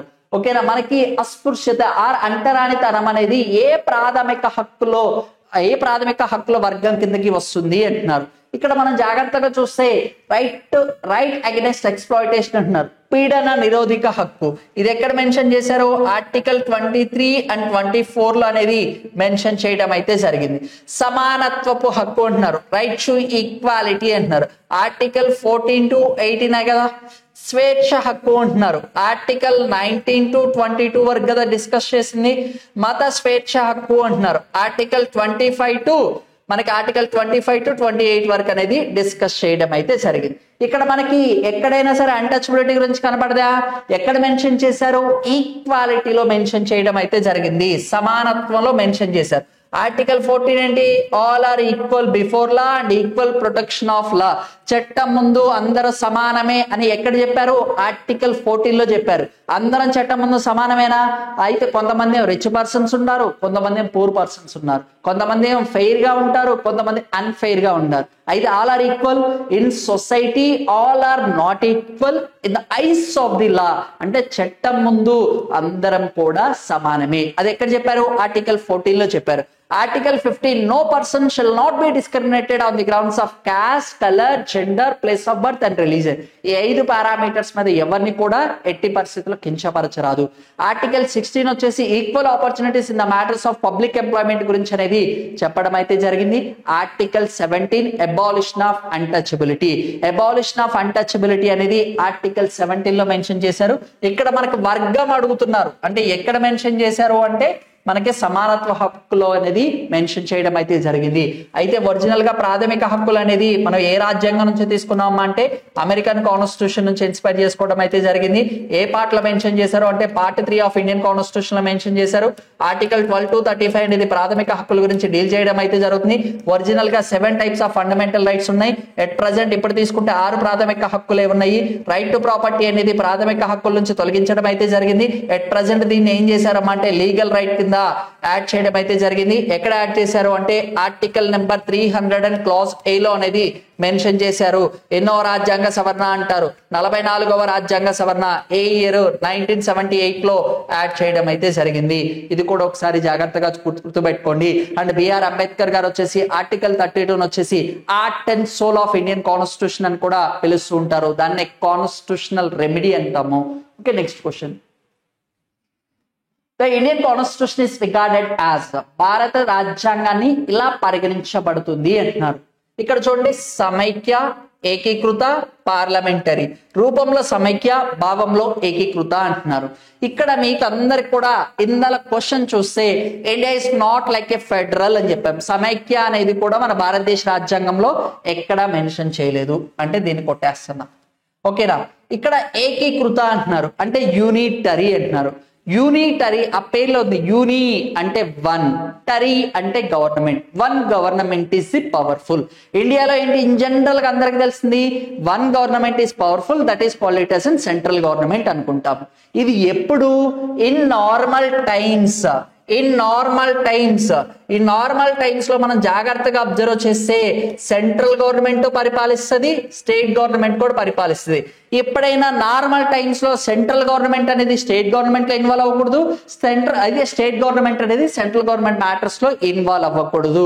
Why? Because India follows the federal in general times. Normal times లో తీసుకుంటే ఇండియా అనేది సమైక్యవాదాన్ని ఫాలో అవ్వడం అయితే జరుగుతూ ఉంటుంది. కాకపోతే ఎక్కడా కూడా భారతదేశ రాజ్యాంగంలో సమైక్య అనే పదం అనేది వాడలేదు. In normal times it looks like A federal. In emergency times, అత్యవసర పరిస్థితులు అనేది వచ్చినప్పుడు Indian constitution it's changes it's nature. భారతదేశ రాజ్యాంగం అనేది దాని యొక్క నేచర్ అనేది చేంజ్ చేసుకోవడం అయితే జరుగుతుంది. దాన్ని అప్పుడు యూనిటరీ సిస్టమ్ అంటారు, ఏకీకృతంలోకి మారుతూ ఉంటుంది. Indian constitution is possess the 2 characters. ఒక మనిషికి ఎలా అయితే 2 షేడ్స్ ఉంటాయో ఇక్కడ కూడా ఏంటమ్మా అంటే మనకి 2 షేడ్స్ అనేది ఇండియన్ కాన్స్టిట్యూషన్ ఉండడం అయితే జరిగింది. అయితే ఇక్కడ పార్లమెంటరీ ప్రభుత్వం అంటున్నాడు. ప్రభుత్వాల్లో మనకి పార్లమెంటరీ ప్రభుత్వమే ఉంది, కాకపోతే ఇక్కడ ఇండియన్ కాన్స్టిట్యూషన్ గురించి అడుగుతున్నాడు, ఇక్కడ గవర్నమెంట్ గురించి అడగట్లేదు, కాబట్టి ఇది కూడా రాను. అయితే రూపంలో సమైక్య మరియు భావంలో ఏకీకృత. It looks like A federal format and unitary spirit అంటున్నారు. ఫెడరల్ అంటే ఏంటి? ఇండియాలో రిటర్న్ కాన్స్టిట్యూషన్ ఉందా లేదా? ఉంది. అయితే ఇండియాలో మనకి రిటర్న్ కాన్స్టిట్యూషన్ ఉంది కాబట్టి డివిజన్ ఆఫ్ పవర్స్ ఉన్నాయా లేవా? ఉన్నాయి అని చెప్పాం. అండ్ నెక్స్ట్ రిజిడిటీ టఫ్నెస్ ఉందా లేదా? ఉంది అని చెప్పాం. ఇండిపెండెన్స్ ఆఫ్ జ్యుడిషియరీ ఉందా లేదా? ఉంది. ఇవన్నీ కూడా ఏంటి? ఫెడరల్ ఫీచర్సే కదా. అయితే ఇండియా నార్మల్ గా చూస్తే ఫెడరల్ కాన్సెప్ట్ లో ఉంటుంది. అయితే ఇన్ డీటెయిల్ గా వెళ్ళి నువ్వు చూస్తే మాత్రం ఎలా ఉంటుంది అంటే యూనిటరీలో ఉండడం అయితే జరుగుతుంది. అందుకోసం ఈ కాంబినేషన్ ఏమంటారమ్మా అంటే federal in form, unitary in spirit అని పిలవడం అయితే జరుగుతూ ఉంటుంది. Okay, this is all about the polity questions which was reflected in your free mock examination. Okay, we will meet on the next mock test. Thank you. Welcome to Concrete Minds. ఏదైతే మనకు free mock test exam అనేది conduct చేసామో దానికి సంబంధించి current affairs questions and key and paper explanation అనేది ఒకసారి discuss చేద్దామండి. First question, Sunil Sastry recently announced his retirement international football after playing his last match against to the which team అంటున్నారు. అయితే recent గా సునీల్ సస్ట్రీ గారు వచ్చేసి ఇంటర్నేషనల్ మ్యాచెస్ అన్నిటికి కూడా తను రిటైర్మెంట్ అనేది ప్రకటించడం అయితే జరిగింది. అయితే ఆయన యొక్క లాస్ట్ మ్యాచ్ ఏంటి అంటున్నారు. ఎప్పుడైనా సరే మనకి జాగ్రత్తగా గుర్తుపెట్టుకోండి, ఫుట్బాల్ అనంగంలోనే మీకు గుర్తుండాల్సిన పేర్స్ అనేది ఫస్ట్ 3 నేమ్స్ అనేది very very important. First one వచ్చేసి క్రిస్టియానో రొనాల్డో గారు. క్రిస్టియానో రొనాల్డో గారు తీసుకుంటే ఇంటర్నేషనల్ మ్యాచెస్ అంటే అంతర్జాతీయ మ్యాచ్ల్లో వచ్చేసి హైయెస్ట్ గోల్స్ అనేది స్కోర్ చేసింది ఎవరు అంటే క్రిస్టియానో రొనాల్డో గారు. 128 అనేది దీన్ని స్కోర్ చేయడం అయితే జరిగింది. అండ్ సెకండ్ పొజిషన్ లో వచ్చేసి లియోనల్ మెస్సీ గారు ఉండడం అయితే జరిగింది. లియోనల్ మెస్సీ గారు వచ్చేసి 106 అనేది గోల్స్ అనేది స్కోర్ చేయడం అయితే జరిగింది. In terms of the third position లో తీసుకుంటే మనకి ఇండియన్ క్యాండిడేట్ ఉండడం అయితే జరిగింది. సునీల్ సస్ట్రీ గారు వచ్చేసి 94 అనేది గోల్స్ అనేది స్కోర్ చేయడం అయితే జరిగింది. బట్ రీసెంట్లీ సునీల్ సస్ట్రీ గారు ఏం చేశారు అంటే రిటైర్మెంట్ అనేది ప్రకటించడం అయితే జరిగింది. ఫైనల్ మ్యాచ్ ఎవరితో ఆడారు అంటే కువైట్ దేశంతో అనేది ఆడడం అయితే జరిగింది. కువైట్ అనంకంలోనే మీకు లాస్ట్ ఈ 1 year లోనే ఒక న్యూస్ లో కూడా ఉంది. ఫస్ట్ టైం వచ్చేసి మనకి అంతర్జాతీయ హిందీ రేడియో ప్రసారం అనేది అవుట్ సైడ్ ఆఫ్ ఇండియా కూడా ఫస్ట్ స్టార్ట్ చేసింది కూడా ఎక్కడ అంటే కువైట్ దేశంలోనే స్టార్ట్ చేయడం అయితే జరిగింది. ఎవ్రీ సండే అక్కడ వచ్చేసి హిందీలో కూడా న్యూస్ అనేది అక్కడ ప్రొవైడ్ చేయడం అయితే జరుగుతూ ఉంటుంది. ఆ పాయింట్ కూడా ఒకసారి నోట్ డౌన్ చేసుకోండి. అండ్ నెక్స్ట్ వచ్చేసి మనకి ఈ సునీల్ సస్ట్రీ గారికి వచ్చేసి 2013 సంవత్సరంలో మనకి అర్జున అవార్డు అనేది కూడా విన్ అవ్వడం అయితే జరిగింది. 2021 సంవత్సరంలో తీసుకుంటే మేజర్ ధ్యాన్ చంద్ ఖేల్ రత్న అవార్డు అనే దానికి కూడా దీనికి అందించడం అయితే జరిగింది. మేజర్ ధ్యాన్ చంద్ ఖేల్ రత్న అవార్డు అనేది 2021 లో పేరు మార్చడం అయితే జరిగింది. స్టార్టింగ్ లో 1991 లో వచ్చేసి రాజీవ్ గాంధీ ఖేల్ రత్న అవార్డు కింద అనేది ఫస్ట్ టైం అవార్డు అనేది ఇంట్రడ్యూస్ చేయడం అయితే జరిగింది. స్పోర్ట్స్ కి సంబంధించి హైయెస్ట్ ఆనర్ ఏంటి అంటే మేజర్ ధ్యాన్ చంద్ ఖేల్ రత్న అవార్డు అని చెప్తూ ఉంటాము. అయితే రాజీవ్ గాంధీ ఖేల్ రత్న అవార్డు అనేది ఫస్ట్ టైం విన్ అయింది ఎవరు అంటే విశ్వనాథ్ ఆనంద్ గారు. అయితే 2023కి సంబంధించి మనకి సాత్విక్ సాయిరాజ్ వాళ్ళకి వచ్చేసి ఆ డ్యో టీమ్ కి అనేది విన్ అవ్వడం అయితే జరిగింది. వాళ్ళు రీసెంట్ గా వచ్చేసి సైనా నెహ్వాల్ గారికి సంబంధించిన రికార్డు కూడా బ్రేక్ చేయడం అయితే జరిగింది. వరల్డ్ లోనే నెంబర్ 1 బ్యాడ్మింటన్ ప్లేయర్ గా 10 వీక్స్ అనేది వీళ్ళు ఉండడం అయితే జరిగింది. సైనా నెహ్వాల్ గారి రికార్డు కూడా బ్రేక్ చేసింది ఎవరు అంటే సాత్విక్ సాయిరాజ్ వాళ్ళ టీం అనేది బ్రేక్ చేయడం అయితే జరిగింది. మన క్వశ్చన్ ఏం అడుగుతున్నారు, సునీల్ సస్ట్రీ గారికి సంబంధించి లాస్ట్ మ్యాచ్ ఎక్కడ అంటే కువైట్ దేశంలో వాళ్ళతో అనేది ప్లే చేయడం అయితే జరిగింది. Finally he announced his retirement. Already match అనేది కూడా మనకి June 6 రోజు అనేది కంప్లీట్ అవ్వడం అయితే జరిగింది. ఈయన రిటైర్మెంట్ అనేది ప్రకటించడం అయితే జరిగింది. Okay, next question. Who is the current Chief Minister of Odisha as of June 2024? Okay, June 2024 నాటికి తీసుకుంటే ఒడిస్సా రాష్ట్రానికి సంబంధించిన చీఫ్ మినిస్టర్ ఎవరు అంటున్నారు. ఈ క్వశ్చన్ ఫ్రేమ్ చేయడంలో ఒక లాజిక్ అనేది కూడా ఉందాం. ఎందుకంటే అందరు కూడా ఏమనుకుంటారు అంటే నవీన్ పట్నాయక్ గారు అనుకుంటారు. బట్ రీసెంట్ ఎలక్షన్ లో నవీన్ పట్నాయక్ గారు వచ్చేసి విన్ అవ్వలేదు. ఈయన 5 times వచ్చేసి ప్రమాణ స్వీకారం అనేది చేయడం అయితే జరిగింది as a chief minister of the Odisha. He served as a chief minister of Odisha 24 years 99 days అనేది ఈయన వర్క్ చేయడం అయితే జరిగింది. ఈయన వచ్చేసి second in terms of the longest serving chief minister. మరి ఫస్ట్ ఎవరు? పవన్ కుమార్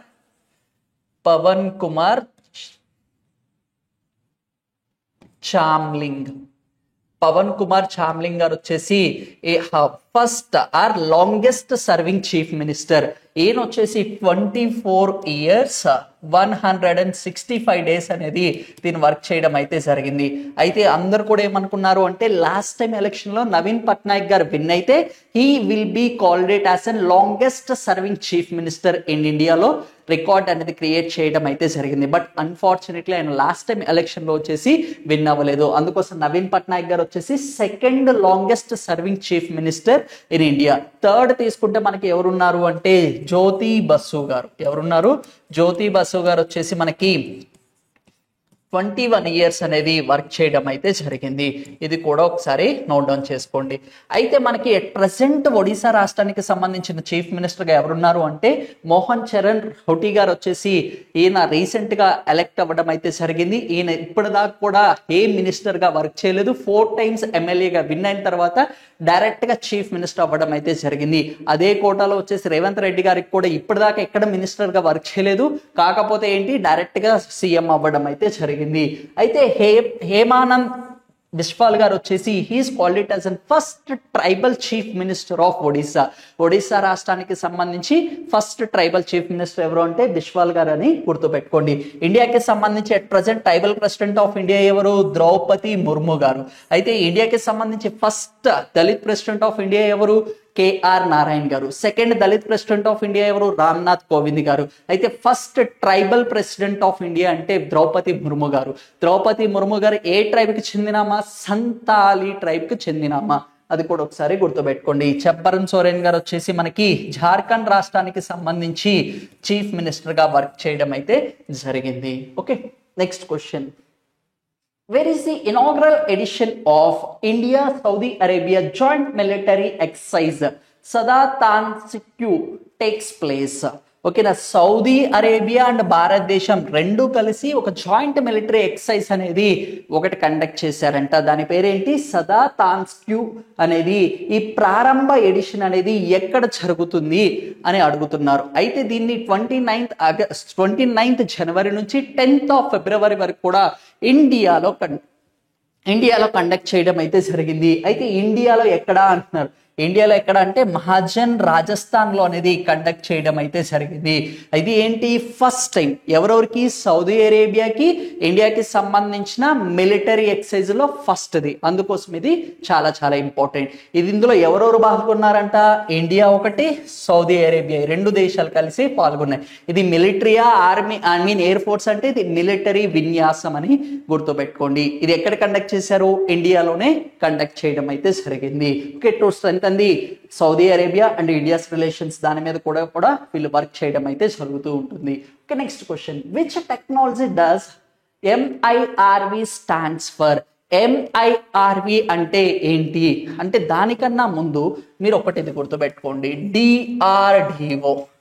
ఈ DRDO వాళ్ళు ఏం చేశారు అంటే మిషన్ దివ్యాస్త్ర అనేది ఒకటి ప్రారంభించడం అయితే జరిగింది. ఈ మిషన్ దివ్యాస్త్ర యొక్క మెయిన్ గోల్ ఏంటి అంటే మేజర్ గా ఒకసారి మనం ఏదైనా మిసైల్ లాంచ్ చేస్తే మల్టిపుల్ ఏరియాస్ ని మల్టిపుల్ టార్గెట్స్ ని చేయడం కోసం, అలాంటి టెక్నాలజీ డెవలప్ చేయడం కోసం మనం మిషన్ దివ్యాస్త్ర అనేది ఒక మిషన్ అనేది తీసుకొని రావడం అయితే జరిగింది. అది మేజర్ గా తీసుకొచ్చింది ఎవరు? DRDO వాళ్ళు తీసుకొని రావడం అయితే జరిగింది. ఈ MIRV టెక్నాలజీ అనేది ఏం చేస్తుందమ్మా అంటే, ఫర్ ఎగ్జాంపుల్ ఒక శాటిలైట్, ఒక మిసైల్ అనేది మనం లాంచ్ చేసాం అనుకుందాం, ఒక క్షిపణి అనే దాన్ని లాంచ్ చేస్తే ఇదేం చేస్తుంది? ఒకటే టార్గెట్ ని డిస్ట్రాయ్ చేస్తుంది. అలా కాకుండా మల్టిపుల్ టార్గెట్స్ ని ఎట్ ఏ టైం డిస్ట్రాయ్ చేయడం కోసం MIRV టెక్నాలజీ అనే దాన్ని తీసుకొని రావడం అయితే జరిగింది. ఈ MIRV టెక్నాలజీ అనేది మనకి 1970లో ఫస్ట్ టైం వచ్చేసి USA అనేది దీన్ని టెస్ట్ చేయడం అయితే జరిగింది. అయితే రీసెంట్ గా పాకిస్తాన్ కూడా MIRV టెక్నాలజీ అనేది టెస్ట్ చేయడం అయితే జరిగింది. అయితే రీసెంట్ గా ఇండియా వచ్చేసి దీనికి అగ్ని-5 మిసైల్ ఈజ్ చాలా చాలా ఇంపార్టెంట్. అగ్ని-5 మిసైల్ లో వచ్చేసి మనకి దీన్ని అఫీషియల్ గా రీసెంట్ గా టెస్ట్ చేయడం అయితే జరిగింది. అయితే దీన్ని ఏమడుగుతున్నారు? దాని అబ్రివేషన్ ఏంటి అంటున్నారు? స్టాండ్స్ ఫర్ అంటున్నారు. అయితే ఇక్కడ మన ఆప్షన్స్ అనేది అబ్జర్వ్ చేసి multiple integrated reentry vehicle, multiple directional integrated rocket vehicle, or multiple independently retargetable vehicle, multiple independently targetable reentry vehicle. అంటే ఇదేంటి అంటే multiple independently targetable reentry vehicle అనే దాన్ని కొత్త టెక్నాలజీ అనేది DRDO దీన్ని డెవలప్ చేయడం అయితే జరిగింది. వీళ్ళు మిషన్ కి ఇచ్చిన పేరేంటి? మిషన్ దివ్యాస్త్ర అనే పేరుతో అనేది సక్సెస్ఫుల్ గా దీన్ని టెస్ట్ చేయడం అయితే జరిగింది. ఏ క్షిపణి పైన అంటే అగ్ని-5 లో వచ్చేసి దీన్ని టెస్ట్ చేయడం అయితే జరిగింది. Next question. Which state has established the first special tigers protection force? అయితే ఏ రాష్ట్రంలో మొట్టమొదటిసారిగా స్పెషల్ టైగర్స్ ప్రొటెక్షన్ ఫోర్స్ అనేది తీసుకొని రావడం అయితే జరిగింది అంటున్నారు. దీనికన్నా ముందు మనకి ఫస్ట్ టైం వచ్చేసి 1973లో ప్రాజెక్ట్ టైగర్స్ అనేది ఇండియా ఎస్టాబ్లిష్ చేయడం అయితే జరిగింది. రీసెంట్ గా 2023 నాటికి వచ్చేసి 50 ఇయర్స్ అనేది కంప్లీట్ చేసుకోవడం అయితే జరిగింది. ఈ 50 ఇయర్స్ కంప్లీట్ చేసుకున్నందుకు గాను మనకి ఏం చేశారు అంటే ఇంటర్నేషనల్ బిగ్ క్యాట్స్ అలైన్స్ అనే దాన్ని ఇండియా కాల్ ఫర్ చేయడం అయితే జరిగింది. ఇందులో మేజర్ గా వచ్చేసి 7 టైప్స్ ఆఫ్ బిగ్ క్యాట్స్ అనే వాటిని సంరక్షించాలి అని కూడా ఒక టార్గెట్ అనేది తీసుకొని రావడం అయితే జరిగింది. ఇండియాకి సంబంధించి ఎట్ ప్రెసెంట్ టైగర్ రిజర్వ్స్ ఎన్ని ఉన్నాయి అంటే 55 టైగర్ రిజర్వ్స్ అనేది ఉండడం అయితే జరిగింది. 55 టైగర్ రిజర్వ్ ఏంటి? ధోల్పూర్ ఖరోలి అనేది రాజస్థాన్ రాష్ట్రంలో ఉండడం అయితే జరిగింది. 54 టైగర్ రిజర్వ్ ఏంటి? వీరంగని దుర్గావతి మనకి టైగర్ రిజర్వ్. ఇది ఎక్కడుంది అంటే మనకు వచ్చేసి మనకి మధ్యప్రదేశ్ రాష్ట్రంలో ఉండడం అయితే జరిగింది. Which state we called it as tiger state అంటే Madhya Pradesh state we called it as tiger state. ఇండియాకి సంబంధించి లార్జెస్ట్ టైగర్ రిజర్వ్ ఏంటి అంటే Nagarjuna Sagar tiger reserve. First ఏంటి అంటే బండీపూర్ టైగర్ రిజర్వ్ అనే దాన్ని ఇండియాకి సంబంధించి ఫస్ట్ టైగర్ రిజర్వ్ అని పిలవడం అయితే జరుగుతూ ఉంటుంది. అయితే వరల్డ్ లోనే తీసుకుంటే మనకి మాక్సిమం వచ్చే 70% ఆఫ్ బిగ్ క్యాట్స్ ఏవైతే టైగర్స్ అనేవి ఉన్నాయో it's home land for the India అని కూడా పిలుస్తూ ఉంటాము. అయితే గిర్ నేషనల్ పార్క్ అనేది కూడా మనకి చాలా చాలా ఇంపార్టెంట్. చాలా సార్లు అడిగారు కూడా ఎగ్జామ్ లో. గిర్ నేషనల్ పార్క్ ఎక్కడ ఉంది అంటే మనకి గుజరాత్ రాష్ట్రంలో అనేది ఉండడం అయితే జరిగింది. దీనికి సంబంధించి బ్లాక్ టైగర్స్ ఏవైతే ఉంటాయో దానికి సంబంధించి మనకి సఫారీ అనే దాన్ని కూడా రీసెంట్ గా ఒడిశా రాష్ట్రంలో అనేది ప్రారంభించడం అయితే జరిగింది. అది కూడా ఒకసారి గుర్తుపెట్టుకోండి. అయితే ఇక్కడ ఏంటి అంటే రీసెంట్ గా వచ్చేసి మనకి అరుణాచల్ ప్రదేశ్ రాష్ట్రము అండ్ నెక్స్ట్ వచ్చేసి నేషనల్ టైగర్ కన్జర్వేషన్ అథారిటీ వీళ్ళిద్దరూ కలిసి కూడా ఏం చేశారు అంటే ఒక స్పెషల్ ఫోర్స్ అనే దాన్ని క్రియేట్ చేయడం అయితే జరిగింది. ఎందుకంటే ఈ టైగర్స్ అనేవి పోచింగ్ అయితే వాటి యొక్క స్కిన్ కోసం కానీ వాటి యొక్క నెయిల్స్ కోసం కానీ వీటిని ఏం చేస్తున్నారు అంటే వాటిని పోచింగ్ అనేది చేయడం అయితే జరుగుతుంది. ఆ పోచింగ్ అనే దాన్ని కంట్రోల్ చేయడం కోసం టు కన్జర్వ్ ది టైగర్స్, ఈ టైగర్స్ అన్నిటి కూడా రక్షించడం కోసం ఏం చేశారు అంటే ఒక టైగర్ ఫోర్స్ అనేది ప్రారంభించడం అయితే జరిగింది. అది ఎక్కడ అంటున్నారు? అరుణాచల్ ప్రదేశ్ రాష్ట్రంలో అనేది తీసుకొని రావడం అయితే జరిగింది. Arunachal Pradesh and national tiger conservation authority వాళ్ళు వీళ్ళిద్దరు కలిసి ఒక స్పెషల్ ఫోర్స్ అనేది ఎక్స్పెషల్ గా టైగర్స్ కోసం అనేది వీళ్ళు తీసుకొని రావడం అయితే జరిగింది. రీసెంట్ గా న్యూస్ లో తీసుకుంటే ఇండియాకి సంబంధించిన స్నో లెపర్డ్స్ అనే వాటిని కూడా అఫీషియల్ గా కౌంట్ అని చేయడం అయితే జరిగింది. ఇండియాకి సంబంధించి 718 స్నో లెపర్డ్స్ అనేది ఇండియాలో ఉండడం అయితే జరిగింది. హైయెస్ట్ స్నో లెపర్డ్స్ ఎక్కడ ఉన్నాయంటే లడాక్ ప్రాంతంలో ఉండడం అయితే జరిగింది. అయితే రీసెంట్ గా ఫర్ ది ఫస్ట్ టైం 2024 సంవత్సరంలోనే మనకి స్నో లెపర్డ్స్ అనేవి కౌంట్ చేయడం అయితే జరిగింది. అది కూడా ఒకసారి గుర్తుపెట్టుకోండి. Next question, how many times has Dr. Pramod Kumar Mishra has been appointed as the principal secretary to the Prime Minister? Okay, prime minister Narendra Modi గారికి వచ్చేసి ప్రమోద్ మిశ్రా గారు ఇప్పుడు దాకా వచ్చేసి మనకి ప్రిన్సిపల్ సెక్రటరీగా ఎన్నిసార్లు నియమించబడ్డారు అంటున్నారు. అయితే రీసెంట్ గా ప్రధానమంత్రి మోడీ గారు వచ్చేసి థర్డ్ టైం ప్రైమ్ మినిస్టర్ గా మనకి ఓట్ చేయడం అయితే జరిగింది. ఈ థర్డ్ టైం గవర్నమెంట్ ఏదైతే ఉందో ఇట్స్ ఎ కోయిలేషన్ గవర్నమెంట్ అంటే సంకీర్ణ ప్రభుత్వం. అయితే మనకి ఎప్పుడైనా సరే ఒక ప్రభుత్వాన్ని ఏర్పాటు చేయాలి అంటే ఎంత మెజారిటీ కావాలి అంటే మోర్ దాన్ 50% అనేది కావాలి. అయితే లోక్సభలో ఇప్పుడు ఎన్ని సీట్స్ ఉన్నాయి? ఫర్ ఎగ్జాంపుల్ లోక్సభలో ప్రెసెంట్ ఎన్ని సీట్స్ ఉన్నాయంటే 543 మెంబర్స్ అనే వాళ్ళు ఉండడం అయితే జరిగింది. ఓల్డ్ బుక్స్ ఎవరైతే చూస్తూ ఉంటారో 545 ఉంటుంది. 2 ఆంగ్లో ఇండియన్స్ అనే వాళ్ళకి రిజర్వేషన్స్ ఇచ్చింది కాస్త 104వ రాజ్యాంగ సభ నుంచి దీన్ని రద్దు చేయడం అయితే జరిగింది. ఇందులో మనకి 50% అంటే 271.5 అంటే ఏ పొలిటికల్ పార్టీకైనా 272 సీట్స్ కన్నా ఎక్కువ వచ్చాయో వాళ్ళే ప్రభుత్వాన్ని ఏర్పాటు చేయడం అయితే జరుగుతూ ఉంటుంది. ఎట్ ప్రెసెంట్ బీజేపీ గవర్నమెంట్ కి వచ్చేసి మనకి 200 సీట్స్ విన్ అవ్వడం అయితే జరిగింది. అందుకు గాను వాళ్ళకి మెజారిటీ లేదు. అందుకోసం సంకీర్ణ ప్రభుత్వం అంటాం. కోయిలేషన్ గవర్నమెంట్ అనేది ఏర్పాటు చేయడం అయితే జరిగింది. ఈ కోయిలేషన్ గవర్నమెంట్ ఏర్పాటు చేశాక ఆయన ఏంటంటే ప్రిన్సిపల్ సెక్రటరీగా డాక్టర్ ప్రమోద్ కుమార్ మిశ్రా గారిని వచ్చేసి సెకండ్ టైం వచ్చేసి నియమించడం అయితే జరిగింది. ఈయన ఎన్నోసారి అంటే సెకండ్ టైం. అయితే ప్రమోద్ కుమార్ మిశ్రా గారు అతను మనకి గుజరాత్ రాష్ట్రంలో చీఫ్ మినిస్టర్ గా చేసేటప్పుడు కూడా అతనికి సెక్రటరీగా ఇతనే ఉండడం అయితే జరిగింది. ఇప్పుడే వచ్చేసి కూడా రీసెంట్ కూడా లాస్ట్ టైం అతనే ఉన్నాడు, అగైన్ తన్నే వచ్చేసి ఏంటి అంటే మనకు వచ్చేసి ప్రిన్సిపల్ సెక్రటరీగా నియమించడం అయితే జరిగింది. ఈ ప్రిన్సిపల్ సెక్రటరీ ఎవరైతే ఉంటారో he holds the rank called it as cabinet minister హోదా అనేది వీళ్ళకి కల్పించడం అయితే జరుగుతూ ఉంటుంది. దీని ఫస్ట్ టైం వచ్చేసి మనకి ఇందిరాగాంధీ గారు 1970లో తీసుకొని రావడం అయితే జరిగింది. హస్కర్ పిఎన్ హస్కర్ అనే ఆయన వచ్చేసి ఫస్ట్ టైం ప్రిన్సిపల్ సెక్రటరీగా మనకి ఇండియాలో వర్క్ చేయడం అయితే జరిగింది. ఆ పోస్ట్ క్రియేట్ చేసింది ఎవరమ్మా అంటే ఇందిరాగాంధీ గారు. అది ఒక ట్రెడిషన్ కింద అనేది కంటిన్యూ అవ్వడం అయితే జరుగుతూ ఉంటుంది. ఆయన ఎన్నోసారి అంటే సెకండ్ టైం అయితే నియమించారు. Next question, who has been appointed as the brand ambassador for fit India movement? Fit India movement కి సంబంధించి బ్రాండ్ అంబాసిడర్ గా ఎవరు నియమించారు అంటున్నారు. ఇక్కడ చూస్తే అందరూ సౌరవ్ గంగోలీ వచ్చేసి ఈయన గేమ్స్ సంబంధించిననే ఏనే అనుకుంటారు, అతను కూడా కాదు. అయితే ప్రియాంక చోప్రా యాక్టర్స్ తిను కూడా కాదు, విరాట్ కోహ్లీ కూడా కాదమ్మా. ఫర్ ది ఫస్ట్ టైం ఒక IRS officer, Indian revenue service సంబంధించిన ఒక ఆఫీసర్ ని వచ్చేసి నరేంద్ర కుమార్ యాదవ్ గారిని వచ్చేసి ఫిట్ ఇండియా మూవ్మెంట్ కి సంబంధించి బ్రాండ్ అంబాసిడర్ గా నియమించడం అయితే జరిగింది. ఎవరు ఎప్పుడైతే రీసెంట్ గా బ్రాండ్ అంబాసిడర్స్ నియమిస్తారో వాళ్ళు చాలా చాలా ఇంపార్టెంట్. రీసెంట్ గా తీసుకుంటే UNICEF, United nations international children emergency fund, దీనికి సంబంధించి కూడా మనకి ఇండియా ఇందులో సభ్యత్వం తీసుకొని 75 years అనేది కంప్లీట్ అవ్వడం అయితే జరిగింది. దీనికి సంబంధించి కరీనా కపూర్ గారిని వచ్చేసి మనకి రీసెంట్ గా బ్రాండ్ అంబాసిడర్ గా నియమించడం అయితే జరిగింది. అయితే ఈ ఆర్గనైజేషన్ అనేది 1946 లో ఏర్పాటు చేస్తే ఇండియా అనేది 1949 లో వచ్చేసి అఫీషియల్ గా సభ్యత్వం అనేది తీసుకోవడం అయితే జరిగింది. అయితే రీసెంట్ గా మనకు వచ్చేసి 75 years అనేది కంప్లీట్ చేసుకోవడం అయితే జరిగింది. ఈ 75 years ఆఫ్ యానివర్సరీ గాను కరీనా కపూర్ గారిని వచ్చేసి బ్రాండ్ అంబాసిడర్ గా దేనికి యునిసెఫ్ కి నియమించడం అయితే జరిగింది. ఫిట్ ఇండియా మూవ్మెంట్ కి ఎవరున్నారు బ్రాండ్ అంబాసిడర్ గా? నరేంద్ర కుమార్ యాదవ్ గారిని వచ్చేసి నియమించడం అయితే జరిగింది.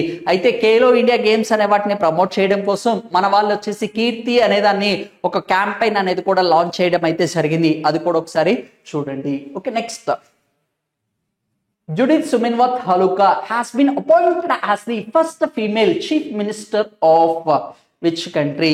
జుడిత్ సుమెన్వత్ హాలుకా గారు వచ్చేసి ఏ దేశానికి ఫస్ట్ ఫీమేల్ ప్రధానమంత్రిగా ఎలక్ట్ అయ్యారు అంటున్నారు. ఈ క్వశ్చన్ కూడా చాలా చాలా ఇంపార్టెంట్. ఆఫ్రికాకి సంబంధించి, ఆఫ్రికన్ యూనియన్ కి సంబంధించి ఫస్ట్ టైం వచ్చేసి మనకి democratic republic of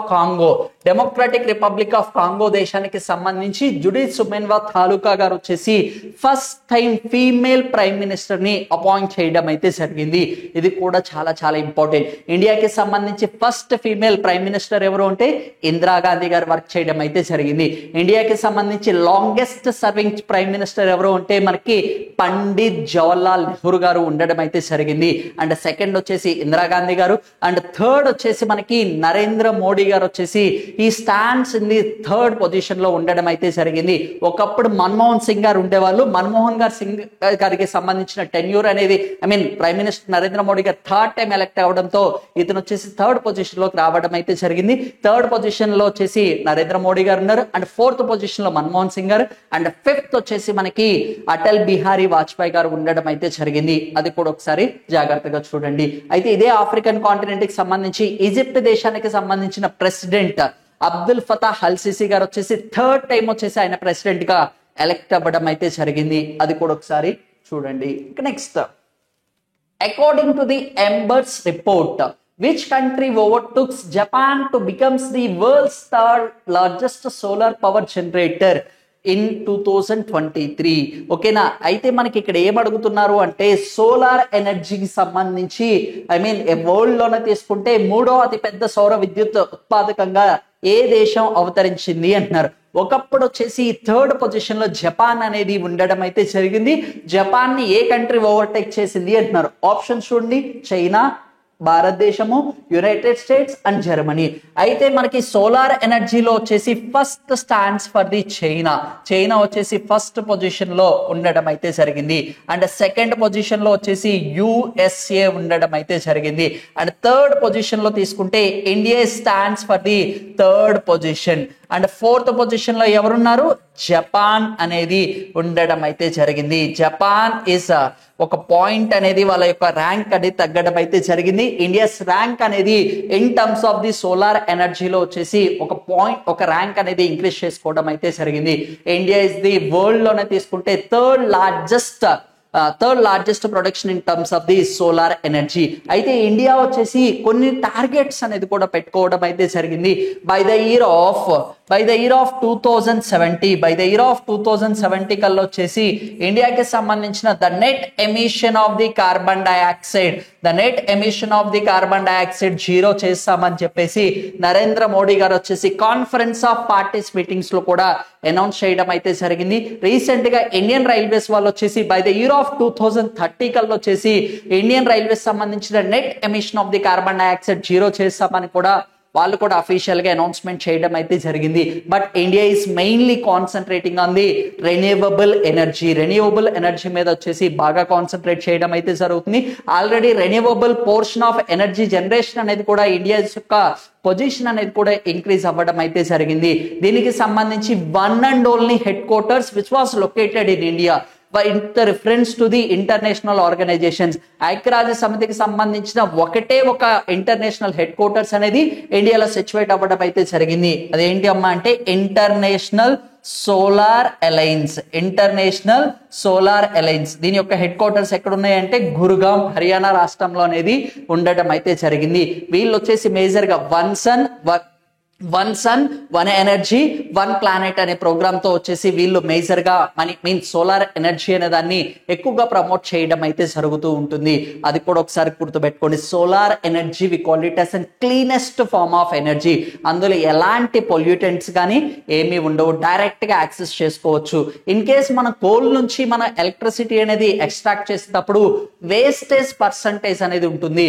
but there is no wastage. Solar ఎనర్జీలో ఎలాంటి వేస్టేజ్ అనేది ఉండదు, ఎలాంటి పొల్యూటెడ్ పార్టికల్స్ అనేవి కూడా ఉండదు. అందుకోసం solar energy we called it as an cleanest form of energy or zero emission of the pollutants. ఎలాంటి పొల్యూటెంట్స్ అనేవి కూడా రిలీజ్ అవ్వవు. అయితే ఇండియా వచ్చేసి ఎన్నో పొజిషన్ లో ఉందంట? India stands for the third position లో ఉండడం అయితే జరిగింది. అండ్ ఫిఫ్త్ పొజిషన్ లో వచ్చేసి Germany stands for the fifth position in terms of the solar energy. Okay, ఇక్కడ ఆన్సర్ ఏంటమ్మా అంటే India is the correct one. Next question. Who has been elected as the Ireland's new and youngest ever prime minister? ఓకేనా, Ireland దేశానికి సంబంధించి అతి తక్కువ వయసులో వచ్చేసి ప్రైమ్ మినిస్టర్ అయింది ఎవరు అంటున్నారు. ఇది ఇలాంటివి వచ్చినప్పుడు చాలా జాగ్రత్తగా చూడండి. 1-2 సార్లు ఆప్షన్స్ అబ్జర్వ్ చేయండి. మీరు ఎక్కడో ఒక చోట ఆప్షన్స్ వింటారు. ఆప్షన్స్ అనేది నీకు 1-2 సార్లు చూస్తే నీకు స్ట్రైక్ అవుతుందాం. ఓకేనా, గార్బియల్ అటల్ గారు వచ్చేసి మనకి ఈయన ఫ్రాన్స్ దేశానికి సంబంధించిన యంగెస్ట్ ప్రైమ్ మినిస్టర్. ఓకేనా, యంగెస్ట్ ప్రైమ్ మినిస్టర్ ఫ్రాన్స్ కి ఎవరు? గార్బియల్ అటల్ గారు. అయితే ఫ్రాన్స్ కి సంబంధించిన ప్రెసిడెంట్ ఎవరు? ఇమాన్యువల్ మాక్రోన్ గారు. అయితే మనకి 75వ రిపబ్లిక్ డే కి చీఫ్ గెస్ట్ గా కూడా విజిట్ అయింది ఎవరు అంటే ఇమాన్యువల్ మాక్రోన్ గారు విజిట్ అవ్వడం అయితే జరిగింది. అయితే వాళ్ళకి మనకు వచ్చేసి డిప్లొమాటిక్ రిలేషన్స్ అనేది 25 ఇయర్స్ అనేది కంప్లీట్ అయ్యాయి అని చెప్పేసి తనని ఫ్రాన్స్ దేశానికి సంబంధించిన మనకి ప్రెసిడెంట్ ని చీఫ్ గెస్ట్ గా ఇన్వైట్ చేయడం అయితే జరిగింది. అట్ ప్రెసెంట్ వచ్చేసి ఫ్రాన్స్ దేశానికి ప్రైమ్ మినిస్టర్ ఎవరు? గార్బియల్ అటల్ గారు ఉండడం అయితే జరిగింది. అండ్ నెక్స్ట్ వచ్చేసి సెబాస్టియన్ కుస్ట్రూ గారు వచ్చేసి మనకి ఈయన ఆస్ట్రియా దేశానికి సంబంధించిన ఛాన్సలర్ 2 times వర్క్ చేశారు.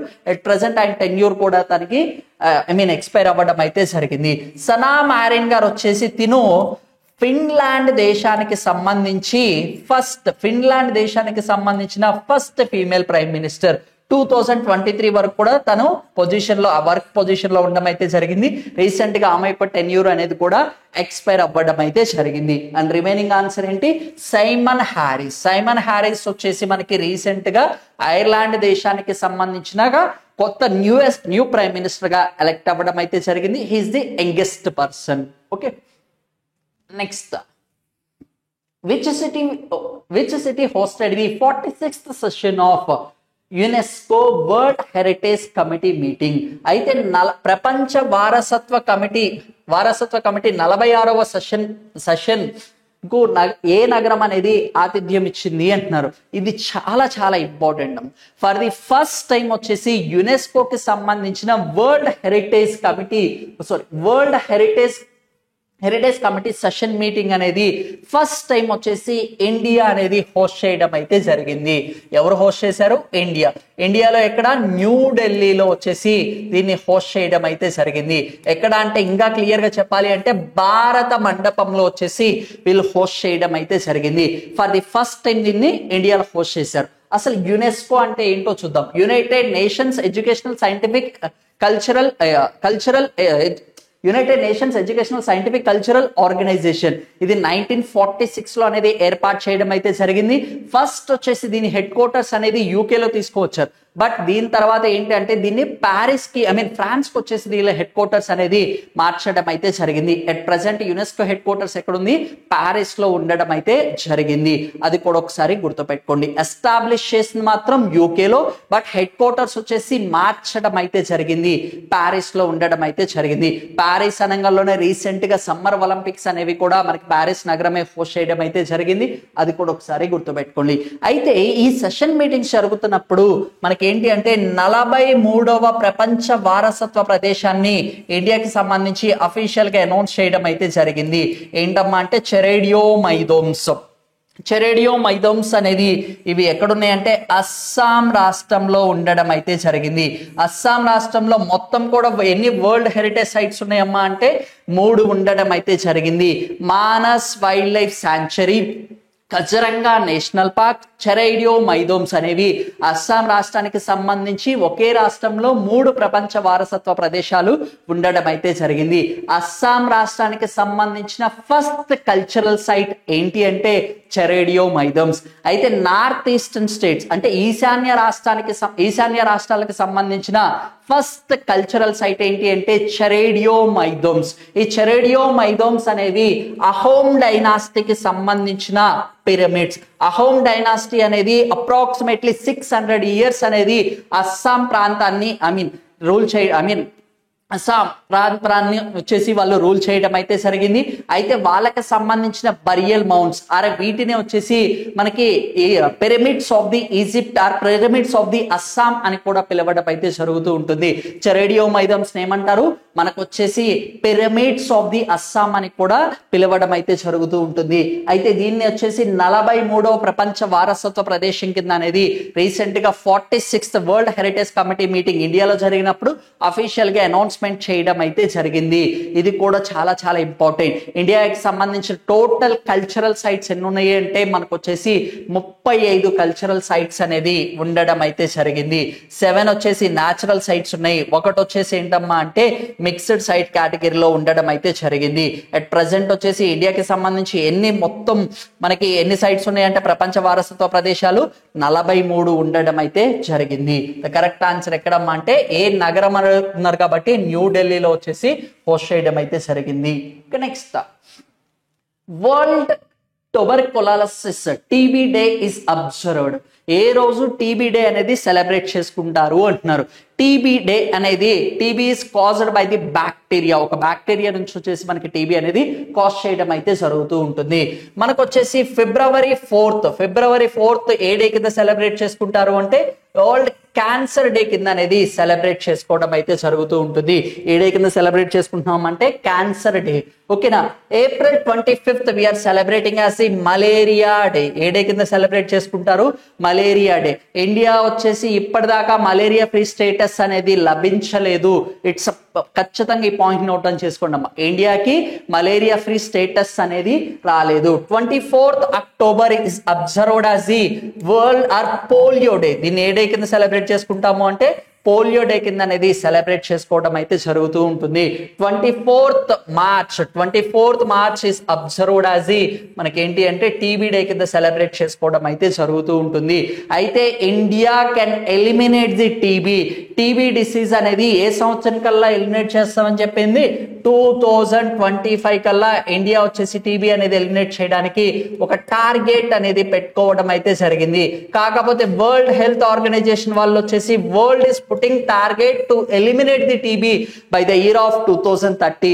2030 సంవత్సరం కల్లా ప్రపంచంలోనే టీబీ డిసీజ్ ని ఎరాడికేట్ చేయాలి, నిర్మూలించాలి అని చెప్పేసి ప్రపంచం టార్గెట్ పెట్టుకుంటే ఇండియా అనేది 2025 కల్లానే ఎలిమినేట్ చేయాలి అని కూడా ఒక టార్గెట్ అనేది తీసుకొని రావడం అయితే జరిగింది.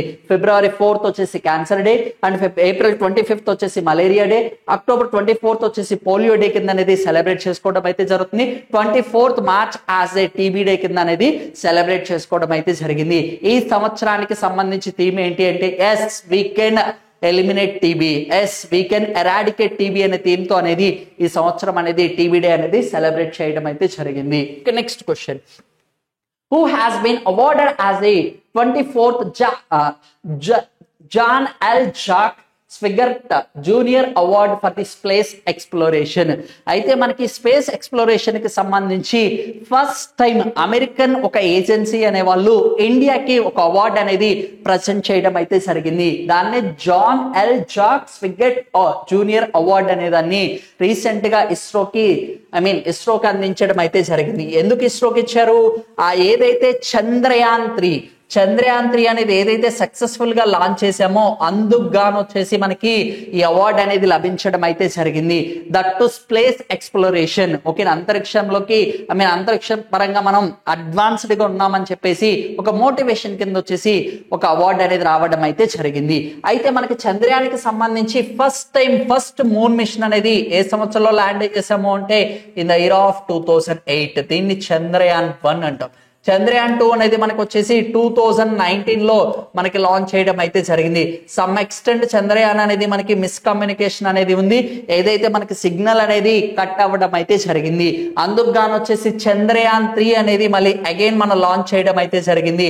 చంద్రయాన్ 3 స్పెషాలిటీ ఏంటమ్మా అంటే first country to landed on the south pole of moon.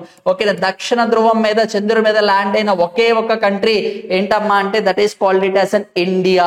India వచ్చేసి మొట్టమొదటిసారిగా దక్షిణ ధ్రువం మీద మనకు వచ్చేసి ల్యాండ్ అవ్వడం అయితే జరిగింది. ఈ చంద్రయాన్ 1, చంద్రయాన్ 2, చంద్రయాన్ 3 అనేది చాలా చాలా ఇంపార్టెంట్. ఈ చంద్రయాన్ 3 అనేది ఎప్పుడైతే మనకి మూన్ మీద ల్యాండ్ అయిందో ఆ రోజున వచ్చేసి మనకి August 23rd is observed as a which day? National Space Day. అంతరిక్ష దినోత్సవం కింద అనేది సెలబ్రేట్ చేసుకోవడం అయితే జరుగుతుంది. నేషనల్ స్పేస్ డే అనేది ఎప్పుడు సెలబ్రేట్ చేస్తున్నారు? August 23rd ని సెలబ్రేట్ చేసుకోవడం అయితే జరుగుతూ ఉంటుంది. ఎప్పుడైతే చంద్రయాన్ 2 అనేది ల్యాండ్ అయిందో ఆ ఏరియాని మనకు వచ్చేసి ఏమని పిలిచారు? తిరంగా పాయింట్ అనేది నేమ్ చేయడం అయితే జరిగింది. ఏదైతే చంద్రయాన్ 3 అనేది ల్యాండ్ అయిందో ఆ ప్రాంతాన్ని వచ్చేసి శివశక్తి పాయింట్ అనేది రీసెంట్ గా నేమ్ అనే దాన్ని ప్రపోజ్ చేయడం అయితే జరిగింది. ఇంటర్నేషనల్ స్పేస్ ఏజెన్సీ వాళ్ళు కూడా నేమ్స్ అనేది అప్రూవల్ కూడా అందించడం అయితే జరిగింది. ఫస్ట్ టైం వచ్చేసి ఇండియా లాంచ్ చేసిన శాటిలైట్ ఏంటి అంటే ఆర్యభట్ట అనేది with the help of Russia help తీసుకొని మనం ఫస్ట్ టైం వచ్చేసి ఒక శాటిలైట్ లాంచ్ చేయడం అయితే జరిగింది. ఇండిజినస్ టెక్నాలజీ, మన స్వతహాగా టెక్నాలజీతో ఫస్ట్ లాంచ్ చేసిన శాటిలైట్ ఏంటమ్మా అంటే రోహిణి శాటిలైట్. ఏం శాటిలైట్? రోహిణి శాటిలైట్ అనేది లాంచ్ చేయడం అయితే జరిగింది. అయితే మాస్ ఆర్బిటల్ మిషన్ ఒక ప్లానెట్ నుంచి ఇంకో ప్లానెట్ కి 2013 లో వచ్చేసి మార్స్ కి మనం వచ్చేసి ఒక శాటిలైట్ అనే దాన్ని కూడా ఒకటిని పంపించడం అయితే జరిగింది. అది కూడా ఒకసారి గుర్తుపెట్టుకోండి. బై ద ఇయర్ ఆఫ్ 2024 ఈ ఇయర్ కానీ నెక్స్ట్ ఇయర్ కానీ మనకు వచ్చేసి డైరెక్ట్ గా హ్యూమన్స్ అనే వాళ్ళని స్పేస్ లోకి తీసుకెళ్లాలి అని కూడా ఒక టార్గెట్ అనేది తీసుకొని రావడం అయితే జరిగింది. అయితే రీసెంట్ గా వచ్చేసి మనకి ఆదిత్య L1 అనేది ఏదైతే సన్ అనేది ఉంటుందో సన్ యొక్క అవుటర్ మోస్ట్ ని స్టడీ చేయడం కోసం ఇండియా లాంచ్ చేసిన శాటిలైట్ ఏంటి అంటే ఆదిత్య L1 అనేది కూడా ఒకసారి గుర్తుపెట్టుకోండి. ఓకే, ఎవరికి వచ్చిందమ్మా అంటే ఇస్రోకి రావడం అయితే జరిగింది. Who is called it as father of ISRO? Vikram Sarabhai గారిని అయితే పిలవడం అయితే జరుగుతుంది. అయితే 1969 లో వచ్చేసి మనకి డైరెక్ట్ గా ఇస్రో అనే దాన్ని ఏర్పాటు చేయడం అయితే జరిగింది.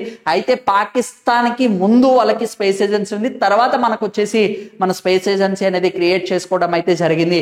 విక్రమ్ సారాభాయ్ గారు వచ్చేసి ఫస్ట్ వచ్చేసి మనకి అటామిక్ ఎనర్జీ మినిస్ట్రీ కింద ఒక చిన్న నోడల్ ఏజెన్సీ కింద ఉండడం అయితే జరిగింది. కాకపోతే ఆయన పట్టుబట్టి మనకి స్పేస్ కి సంబంధించి ఒక డివిజన్ కావాలి అని చెప్పడంతో ఫైనల్ గా మనకి స్పేస్ కూడా ఒక సపరేట్ ఆర్గనైజేషన్, ఒక మినిస్ట్రీ అనే దాన్ని కూడా తీసుకొని రావడం అయితే జరిగింది. అట్ ప్రెసెంట్ వచ్చేసి ఎస్ సోమనాథన్ గారు వచ్చేసి ఇస్రోకి చైర్పర్సన్ గా ఉండడం అయితే జరిగింది. Okay, next, what is the name of initiative launched by the International Olympic Committee to celebrate athletes participating in Paris Games or Paris Olympic Games? అయితే ఇంటర్నేషనల్ ఒలింపిక్ కమిటీ వాళ్ళు ఈ ప్యారిస్ లో జరిగే ఏదైతే ఒలింపిక్స్ అనేవి ఉంటాయో అథ్లెట్స్ అందరిని కూడా సెలబ్రేట్ చేసుకోవడం కోసం ఒక ఈవెంట్ అనేది లాంచ్ చేయడం అయితే జరిగింది. ఆ ఈవెంట్ పేరు ఏంటి అంటున్నారు? ఇండియాకి సంబంధించి ఏంటంటే let's move India are let's celebrate move and celebrate అనేది కాన్సెప్ట్ తో వచ్చేసి వీళ్ళు స్టార్ట్ చేయడం అయితే జరిగింది. అంటే let's move and celebrate India అనే థీమ్ తో వచ్చేసి వీళ్ళు ఫస్ట్ టైం వచ్చేసి ఒక క్యాంపెయిన్ లాగా కూడా కండక్ట్ చేయడం అయితే జరిగింది. ఎందుకంటే టు ఎంకరేజ్ ది అథ్లెట్స్ ఎవరైతే ఉంటారో వాళ్ళని ఎంకరేజ్ చేయడం కోసం వచ్చేసి ఇలాంటి ఒక ఈవెంట్ అనేది వాళ్ళు కండక్ట్ చేయడం అయితే జరిగింది. అయితే ఫస్ట్ టైం ఒలింపిక్స్ అనేది ఎప్పుడు కండక్ట్ చేశారమ్మా అంటే 1896 లో కండక్ట్ చేయడం అయితే జరిగింది. ఎక్కడ? ఎథెన్స్. ఎక్కడ కండక్ట్ చేశారు? ఫస్ట్ ఎడిషన్ ఎథెన్స్ ఎక్కడ ఉంది? గ్రీస్ లో ఉండడం అయితే జరిగింది. Second edition of the Olympics అనేది 1900 లో కండక్ట్ చేయడం అయితే జరిగింది. ఎక్కడ అంటే ప్యారిస్. ఇది ఎక్కడ కండక్ట్ చేశారు? ప్యారిస్ నగరంలో కండక్ట్ చేయడం అయితే జరిగింది. ఇప్పటిదాకా ప్యారిస్ అనేది 3 times ఒలింపిక్స్ అనేది హోస్ట్ చేయడం అయితే జరిగింది. ఫస్ట్ వచ్చేసి 1900 లో హోస్ట్ చేశారు, సెకండ్ వచ్చేసి 1924 లో హోస్ట్ చేయడం అయితే జరిగింది. అయితే 1924 తర్వాత అగైన్ 2024 లో మళ్ళీ ప్యారిస్ నగరం అనేది హోస్ట్ చేయడం అయితే జరిగింది. ఈ 2024 ఒలింపిక్స్ ని మనకి సెంటనరీ ఒలింపిక్స్ అంటారు. ఎగ్జాక్ట్ గా 100 years తర్వాత ఒలింపిక్స్ హోస్ట్ చేసిన నగరం ఏంటి అంటే మనకు వచ్చేసి ప్యారిస్ అని గుర్తుపెట్టుకోండి. అయితే ఇట్లా 3 times హోస్ట్ చేసిన జాబితాలో ఫస్ట్ ఎవరు ఉన్నారు అంటే లండన్ అయితే ఉండడం అయితే జరిగింది. లండన్ వచ్చేసి 1908, 1948, 2012 లో వచ్చేసి లండన్ కూడా 3 సార్లు హోస్ట్ చేయడం అయితే జరిగింది. నెక్స్ట్ లాస్ ఏంజల్స్ అనేది 2028 ఒలింపిక్స్ ఎవరు హోస్ట్ చేస్తున్నారు? లాస్ ఏంజల్స్ అనేది హోస్ట్ చేయడం అయితే జరుగుతుంది. 1932, 1984, 2028. అయితే లాస్ ఏంజల్స్ కూడా హోస్ట్ చేస్తే లాస్ ఏంజల్స్ కూడా 3 సార్లు హోస్ట్ చేసిన జాబితాలో అనేది మనకి లాస్ ఏంజల్స్ కూడా పేరు నమోదు చేసుకోవడం అయితే జరుగుతూ ఉంటుంది. అయితే రీసెంట్ గా మనకి ఏదైతే ప్యారిస్ ఒలింపిక్స్ జరిగాయో అందులో ఎన్ని మెడల్స్ వచ్చాయమ్మా అంటే ఇండియాకి వచ్చేసి 6 మెడల్స్ అనేది రావడం అయితే జరిగింది. ఒకే సీజన్ లో 2 మెడల్స్ విన్ అయింది ఎవరు అంటే మను భాకర్ గారు. మనకి ఫస్ట్ టైం ఒలింపిక్స్ జరిగినప్పుడు ఇండియా అనేది ఏ సంవత్సరంలో పార్టిసిపేట్ చేసింది అంటే మనకి 1900 లో వచ్చేసి ఇండియా పార్టిసిపేట్ చేయడం అయితే జరిగింది. ఇండియా తరఫున 1900 లో రిప్రజెంట్ చేసింది ఎవరు అంటే నార్మల్ పిచ్చార్డ్ అనే అతను ఇండియన్ కాదు, ఈజ్ ది ఆంగ్లో ఇండియన్ అంటే మనకు వచ్చేసి ఆయన కంప్లీట్ ఇండియన్ కాదు. ఓకే, ఆంగ్లో ఇండియన్స్ అంటే ఎవరు? బ్రిటిషర్స్ అనే వాళ్ళు ఇండియన్స్ మ్యారేజ్ చేసుకున్నా ఆర్ ఇండియన్స్ అనే వాళ్ళు బ్రిటిషర్స్ మ్యారేజ్ చేసుకున్న వాళ్ళని ఆంగ్లో ఇండియన్స్ అంటాం. ఫస్ట్ టైం ఇండియాలో రిప్రజెంట్ చేసి మెడల్ విన్ అయింది ఎవరు అంటే నార్మల్ పిచ్చార్డ్ గారు. ఈ 1900 ఒలింపిక్స్ లో అతను సేమ్ సీజన్ ఒకే సీజన్ లో 2 మెడల్స్ విన్ అవ్వడం అయితే జరిగింది. ఆయన తర్వాత మళ్ళీ అగైన్ వచ్చేసి మను భాకర్ గారు. ఎవరు? మను భాకర్ గారు వచ్చేసి ఒకే సీజన్ లో వచ్చేసి 2 మెడల్స్ అనేది విన్ అవ్వడం అయితే జరిగింది. ఓకేనా? ఈమె ఫస్ట్ వచ్చేసి ఆఫ్టర్ ఇండిపెండెన్స్ అంటే ఫస్ట్ వచ్చేసి మను భాకర్ గారు గుర్తుపెట్టుకోండి. అయితే బిఫోర్ ఇండిపెండెన్స్ అంటే ఇండియన్ రిప్రజెంటేటివ్ అంటే నార్మల్ పిచ్చార్డ్ గారు అని గుర్తుపెట్టుకోండి. ఓకేనా? అది కూడా చాలా చాలా ఇంపార్టెంట్. ఎందుకంటే టీమ్ కేటగిరీ ఇండివిజువల్ కేటగిరీలో ఇప్పటిదాకా వచ్చింది ఎవరికి లేదు, అది ఎవరు అంటే మను భాకర్ గారికే రావడం అయితే జరిగింది. అయితే డిఫరెంట్ ఒలింపిక్స్ లో 2 మెడల్స్ విన్ అయింది ఎవరెవరు అంటే మనకి పివి సింధు గారు కూడా మన 2016, 2020 లో విన్ అవ్వడం అయితే జరిగింది. అండ్ నెక్స్ట్ వచ్చేసి నీరజ్ చోప్రా గారు కూడా మనకి విన్ అవ్వడం అయితే జరిగింది. 2 మెడల్స్ అనేది తను కూడా విన్ అవ్వడం అయితే జరిగింది. అది కూడా ఒకసారి నోట్ డౌన్ చేసుకోండి. ఓకే, అయితే ఇండియాకి సంబంధించి ఇండియన్ ఒలింపిక్ అసోసియేషన్ ఇది ఎప్పుడు క్రియేట్ చేశారమ్మా అంటే 1927 లో క్రియేట్ చేయడం అయితే జరిగింది. At present Indian Olympic association కి ప్రెసిడెంట్ గా ఎవరు నియమించారు? పిటి ఉషా గారిని నియమించడం అయితే జరిగింది. ఎట్ ప్రెసెంట్ పిటి ఉషా గారు వచ్చేసి ఇండియన్ ఒలింపిక్ అసోసియేషన్ కి ప్రెసిడెంట్ గా ఉండడం అయితే జరిగింది. అయితే విఘ్నేష్ పోగాట్ గారికి సంబంధించి ఒక బ్యాడ్ న్యూస్ అని కూడా చెప్పుకోవచ్చు. ఫైనల్ గా తనకి గోల్డ్ మెడల్ వస్తుంది అనుకున్నాము, but unfortunately we lost the gold medal. ఈసారైనా ఖచ్చితంగా ఒకటి వస్తుంది అనుకున్నాము, ఈసారి మనకి ఇండియాకి గోల్డ్ మెడల్ అనేది రాలేదు. ఒక్క సిల్వర్ మెడల్ నీరజ్ చోప్రా గారికి రావడం అయితే జరిగింది, మిగిలిన అన్ని కూడా బ్రాంజ్ మెడల్స్ అనేది రావడం అయితే జరిగింది. అయితే మనకి ఇక్కడ చాలా చాలా ఇంపార్టెంట్, అమన్ షెరావత్ గారు వచ్చేసి youngest Indian to receives the Olympic medal. అంత ముందు దాకా పివి సింధు గారు ఉండడం అయితే జరిగింది. పివి సింధు గారి రికార్డును కూడా బ్రేక్ చేసింది ఎవరు అంటే అమన్ షెరావత్ గారు. అమన్ షెరావత్ గారు వచ్చేసి ఇండియాకి సంబంధించి youngest medal winner in terms of the Olympics. Next, who becomes the first Indian to win Best Actress Award in Cannes Film Festival? ఓకేనా, 77th Cannes Film Festival అనేది మనకి ఇది కూడా ప్యారిస్ లోనే జరగడం అయితే జరిగింది. ఈ ప్యారిస్ సంబంధించి కేన్స్ ఫిలిం ఫెస్టివల్ కి సంబంధించి for the first time Indian women కి వచ్చేసి బెస్ట్ యాక్టరస్ అవార్డ్ అనేది రావడం అయితే జరిగింది. ఫస్ట్ టైం ఇండియన్ కి బెస్ట్ యాక్టరస్ అవార్డు ఎవరికి వచ్చిందమ్మా అంటే అనసూయ సేన్ గుప్తా గారికి రావడం అయితే జరిగింది. అనసూయ సేన్ గుప్తా గారికి వచ్చేసి first Indian to win the best female actress best actress award అనేది రావడం అయితే జరిగింది. ఏ మూవీకి ఇచ్చారమ్మా అంటే షేమ్లెస్ మూవీ. ఏంటి షేమ్లెస్ మూవీకి గాను బెస్ట్ యాక్టరస్ అవార్డ్ అనేది రావడం అయితే జరిగింది. ఇది ఫస్ట్ టైం. ఇది ఎన్నోదంట 77th ఎడిషన్ లో వచ్చేసి కేన్స్ ఫిల్మ్ ఫెస్టివల్ ఎక్కడ జరిగింది? ప్యారిస్ లో జరగడం అయితే జరిగింది. Okay, next, which airport in India has been honoured as the first to attend zero waste landfill certification? ఇండియాకి సంబంధించి ఫస్ట్ టైం వచ్చేసి zero waste of landfill certificate అనేది ఏ ఎయిర్పోర్ట్ కి రావడం అయితే జరిగింది అంటున్నారు. ఇక్కడ రీసెంట్ గా ఎవరైతే కరెంట్ అఫైర్స్ చూస్తూ ఉంటారో మనకి ఈ ఢిల్లీ ఎయిర్పోర్ట్ ఏదైతే ఉందో మనకి ఇందిరాగాంధీ ఇంటర్నేషనల్ ఎయిర్పోర్ట్ అనే దానికి కూడా రీసెంట్ గా గ్రీన్ సర్టిఫికేట్ అనేది కూడా రావడం అయితే జరిగింది. ఇక్కడ మనకి ఏం అడుగుతున్నారు? Zero waste to land fill అనే టైటిల్ అనేది ఎయిర్పోర్ట్ కి వచ్చిందమ్మా అంటే తిరువనంతపురం ఇంటర్నేషనల్ ఎయిర్పోర్ట్ దానికి రావడం అయితే జరిగింది. ఇది కూడా చాలా చాలా ఇంపార్టెంట్. ఓకేనా, తిరువనంతపురం ఇంటర్నేషనల్ ఎయిర్పోర్ట్ అనేది ఎక్కడ ఉంది? కేరళ రాష్ట్రంలో ఉండడం అయితే జరిగింది. గ్రీన్ ఫీల్డ్ వచ్చేసి మనకి రీసెంట్ గా వచ్చేసి ఇందిరాగాంధీ ఇంటర్నేషనల్ ఎయిర్పోర్ట్ అనే దానికి రావడం అయితే జరిగింది. Next, who has been elected as the president of Supreme Court Bar Association for the 4th term? ఓకేనా, సుప్రీం కోర్ట్ బార్ అసోసియేషన్ కి నాలుగోసారి ప్రెసిడెంట్ గా ఎవరు ఎలక్ట్ అయ్యారు అంటున్నారు.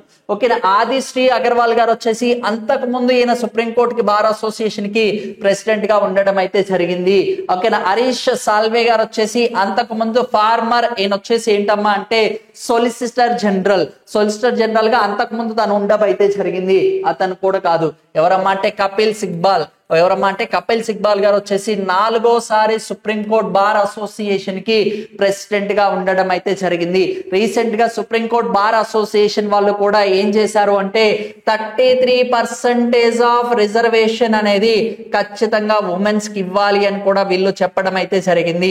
రీసెంట్ గా వచ్చేసి మనకి 105వ రాజ్యాంగ సవరణ నుంచి కూడా మనకి ఏమని చెప్తున్నారమ్మా అంటే మనకి 33% ఆఫ్ సీట్స్ అనేవి ఏవైతే ఉంటాయో ఎంపీకి సంబంధించినవి కానీ ఎమ్మెల్యే సంబంధించినవి కానీ ఖచ్చితంగా ఉమెన్ రిప్రజెంటేటివ్స్ అనేది ఇవ్వాలి అని కూడా ఒకటి తీసుకొని రావడం అయితే జరిగింది. అది కూడా చాలా చాలా ఇంపార్టెంట్. పంచాయత్ రాజ్ సిస్టమ్ లో మనకు వచ్చేసి 1/3 ఆఫ్ రిజర్వేషన్స్ అనేది ఎక్స్పెషల్ గా మహిళలకు అనేది కల్పించడం అయితే జరుగుతూ ఉంటుంది.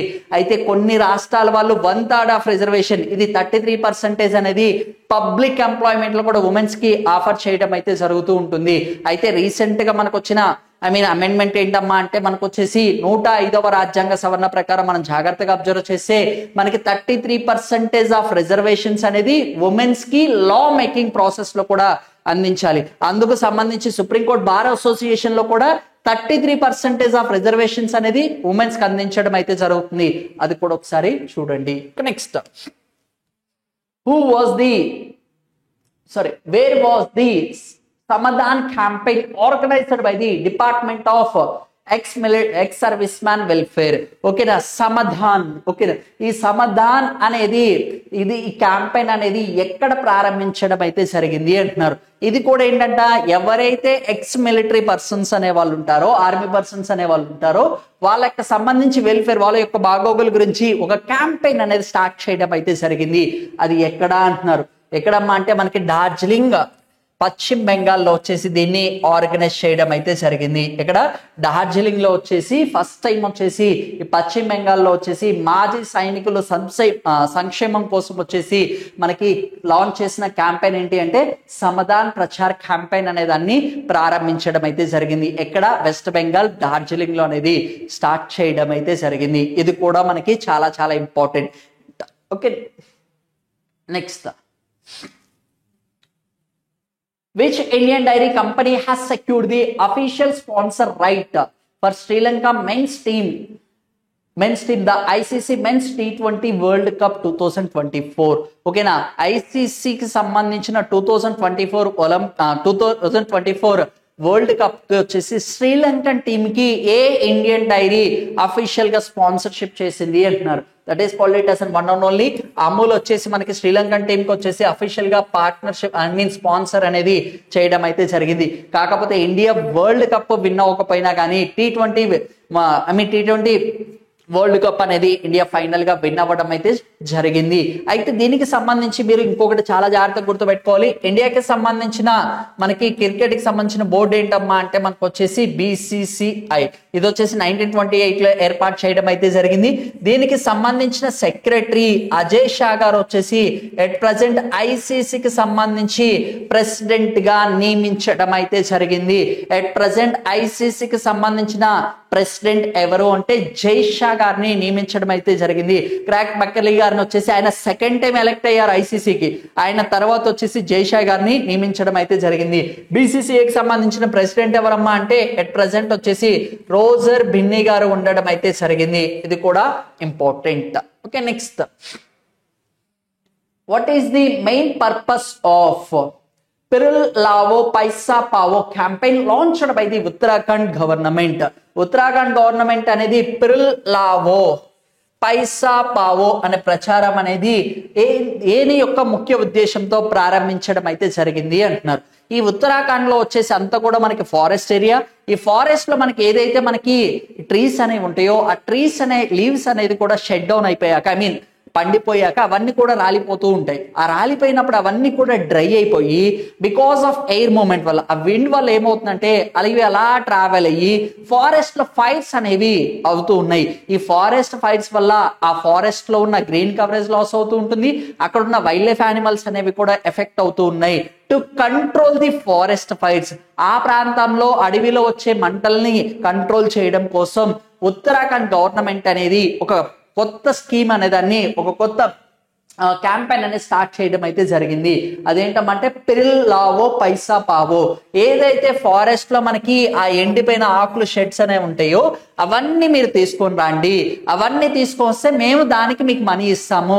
పర్ కేజీ ఆఫ్ వేస్టేజ్, ఈ ఫారెస్ట్ వేస్టేజ్ ఏదైతే ఉంటుందో 1 కేజీ తీసుకొస్తే 50 రూపీస్ అనేది ప్రొవైడ్ చేయడం అయితే జరుగుతుంది. ఈ 50 రూపీస్ అనేది డైరెక్ట్ గా వాళ్ళ బ్యాంక్ అకౌంట్ లోకి ట్రాన్స్ఫర్ చేయడం అయితే జరుగుతుంది. అందుకోసమే to control the forest fires, ఈ ఫారెస్ట్ ఫైర్స్ ని కంట్రోల్ చేయడం కోసం వాళ్ళు లాంచ్ చేసిన క్యాంపెయిన్ ఏంటి, పిరుల్ లావో పైసా పావో. అంటే ఇక్కడ మనం జాగ్రత్తగా చూడండి, ప్రమోషన్ ఆఫ్ టూరిజం అంటున్నారు, ఇది కాదు. కంట్రోల్ ది ఫారెస్ట్ ఫైర్స్ అంటున్నారు. ఫారెస్ట్ ఫైర్స్ ని కంట్రోల్ చేయడం కోసమే దీన్ని తీసుకొని రావడం అయితే జరిగింది. మరి వీళ్ళంతా ఇద్దేస్తారు కదా, దాన్ని ఏం చేస్తారు అంటే దాని నుంచి వాళ్ళు ఎలక్ట్రిసిటీ అనేది జనరేట్ చేయడం అయితే జరుగుతూ ఉంటుంది. Okay, next question, in which of the following states Mathuri folk dance is practised? Mathuri folk dance అనేది ఏ రాష్ట్రంలో జానపద నృత్యం కింద అభిసంహిస్తున్నారు అంటున్నారు, ప్రాక్టీస్ చేస్తున్నారు అంటున్నారు.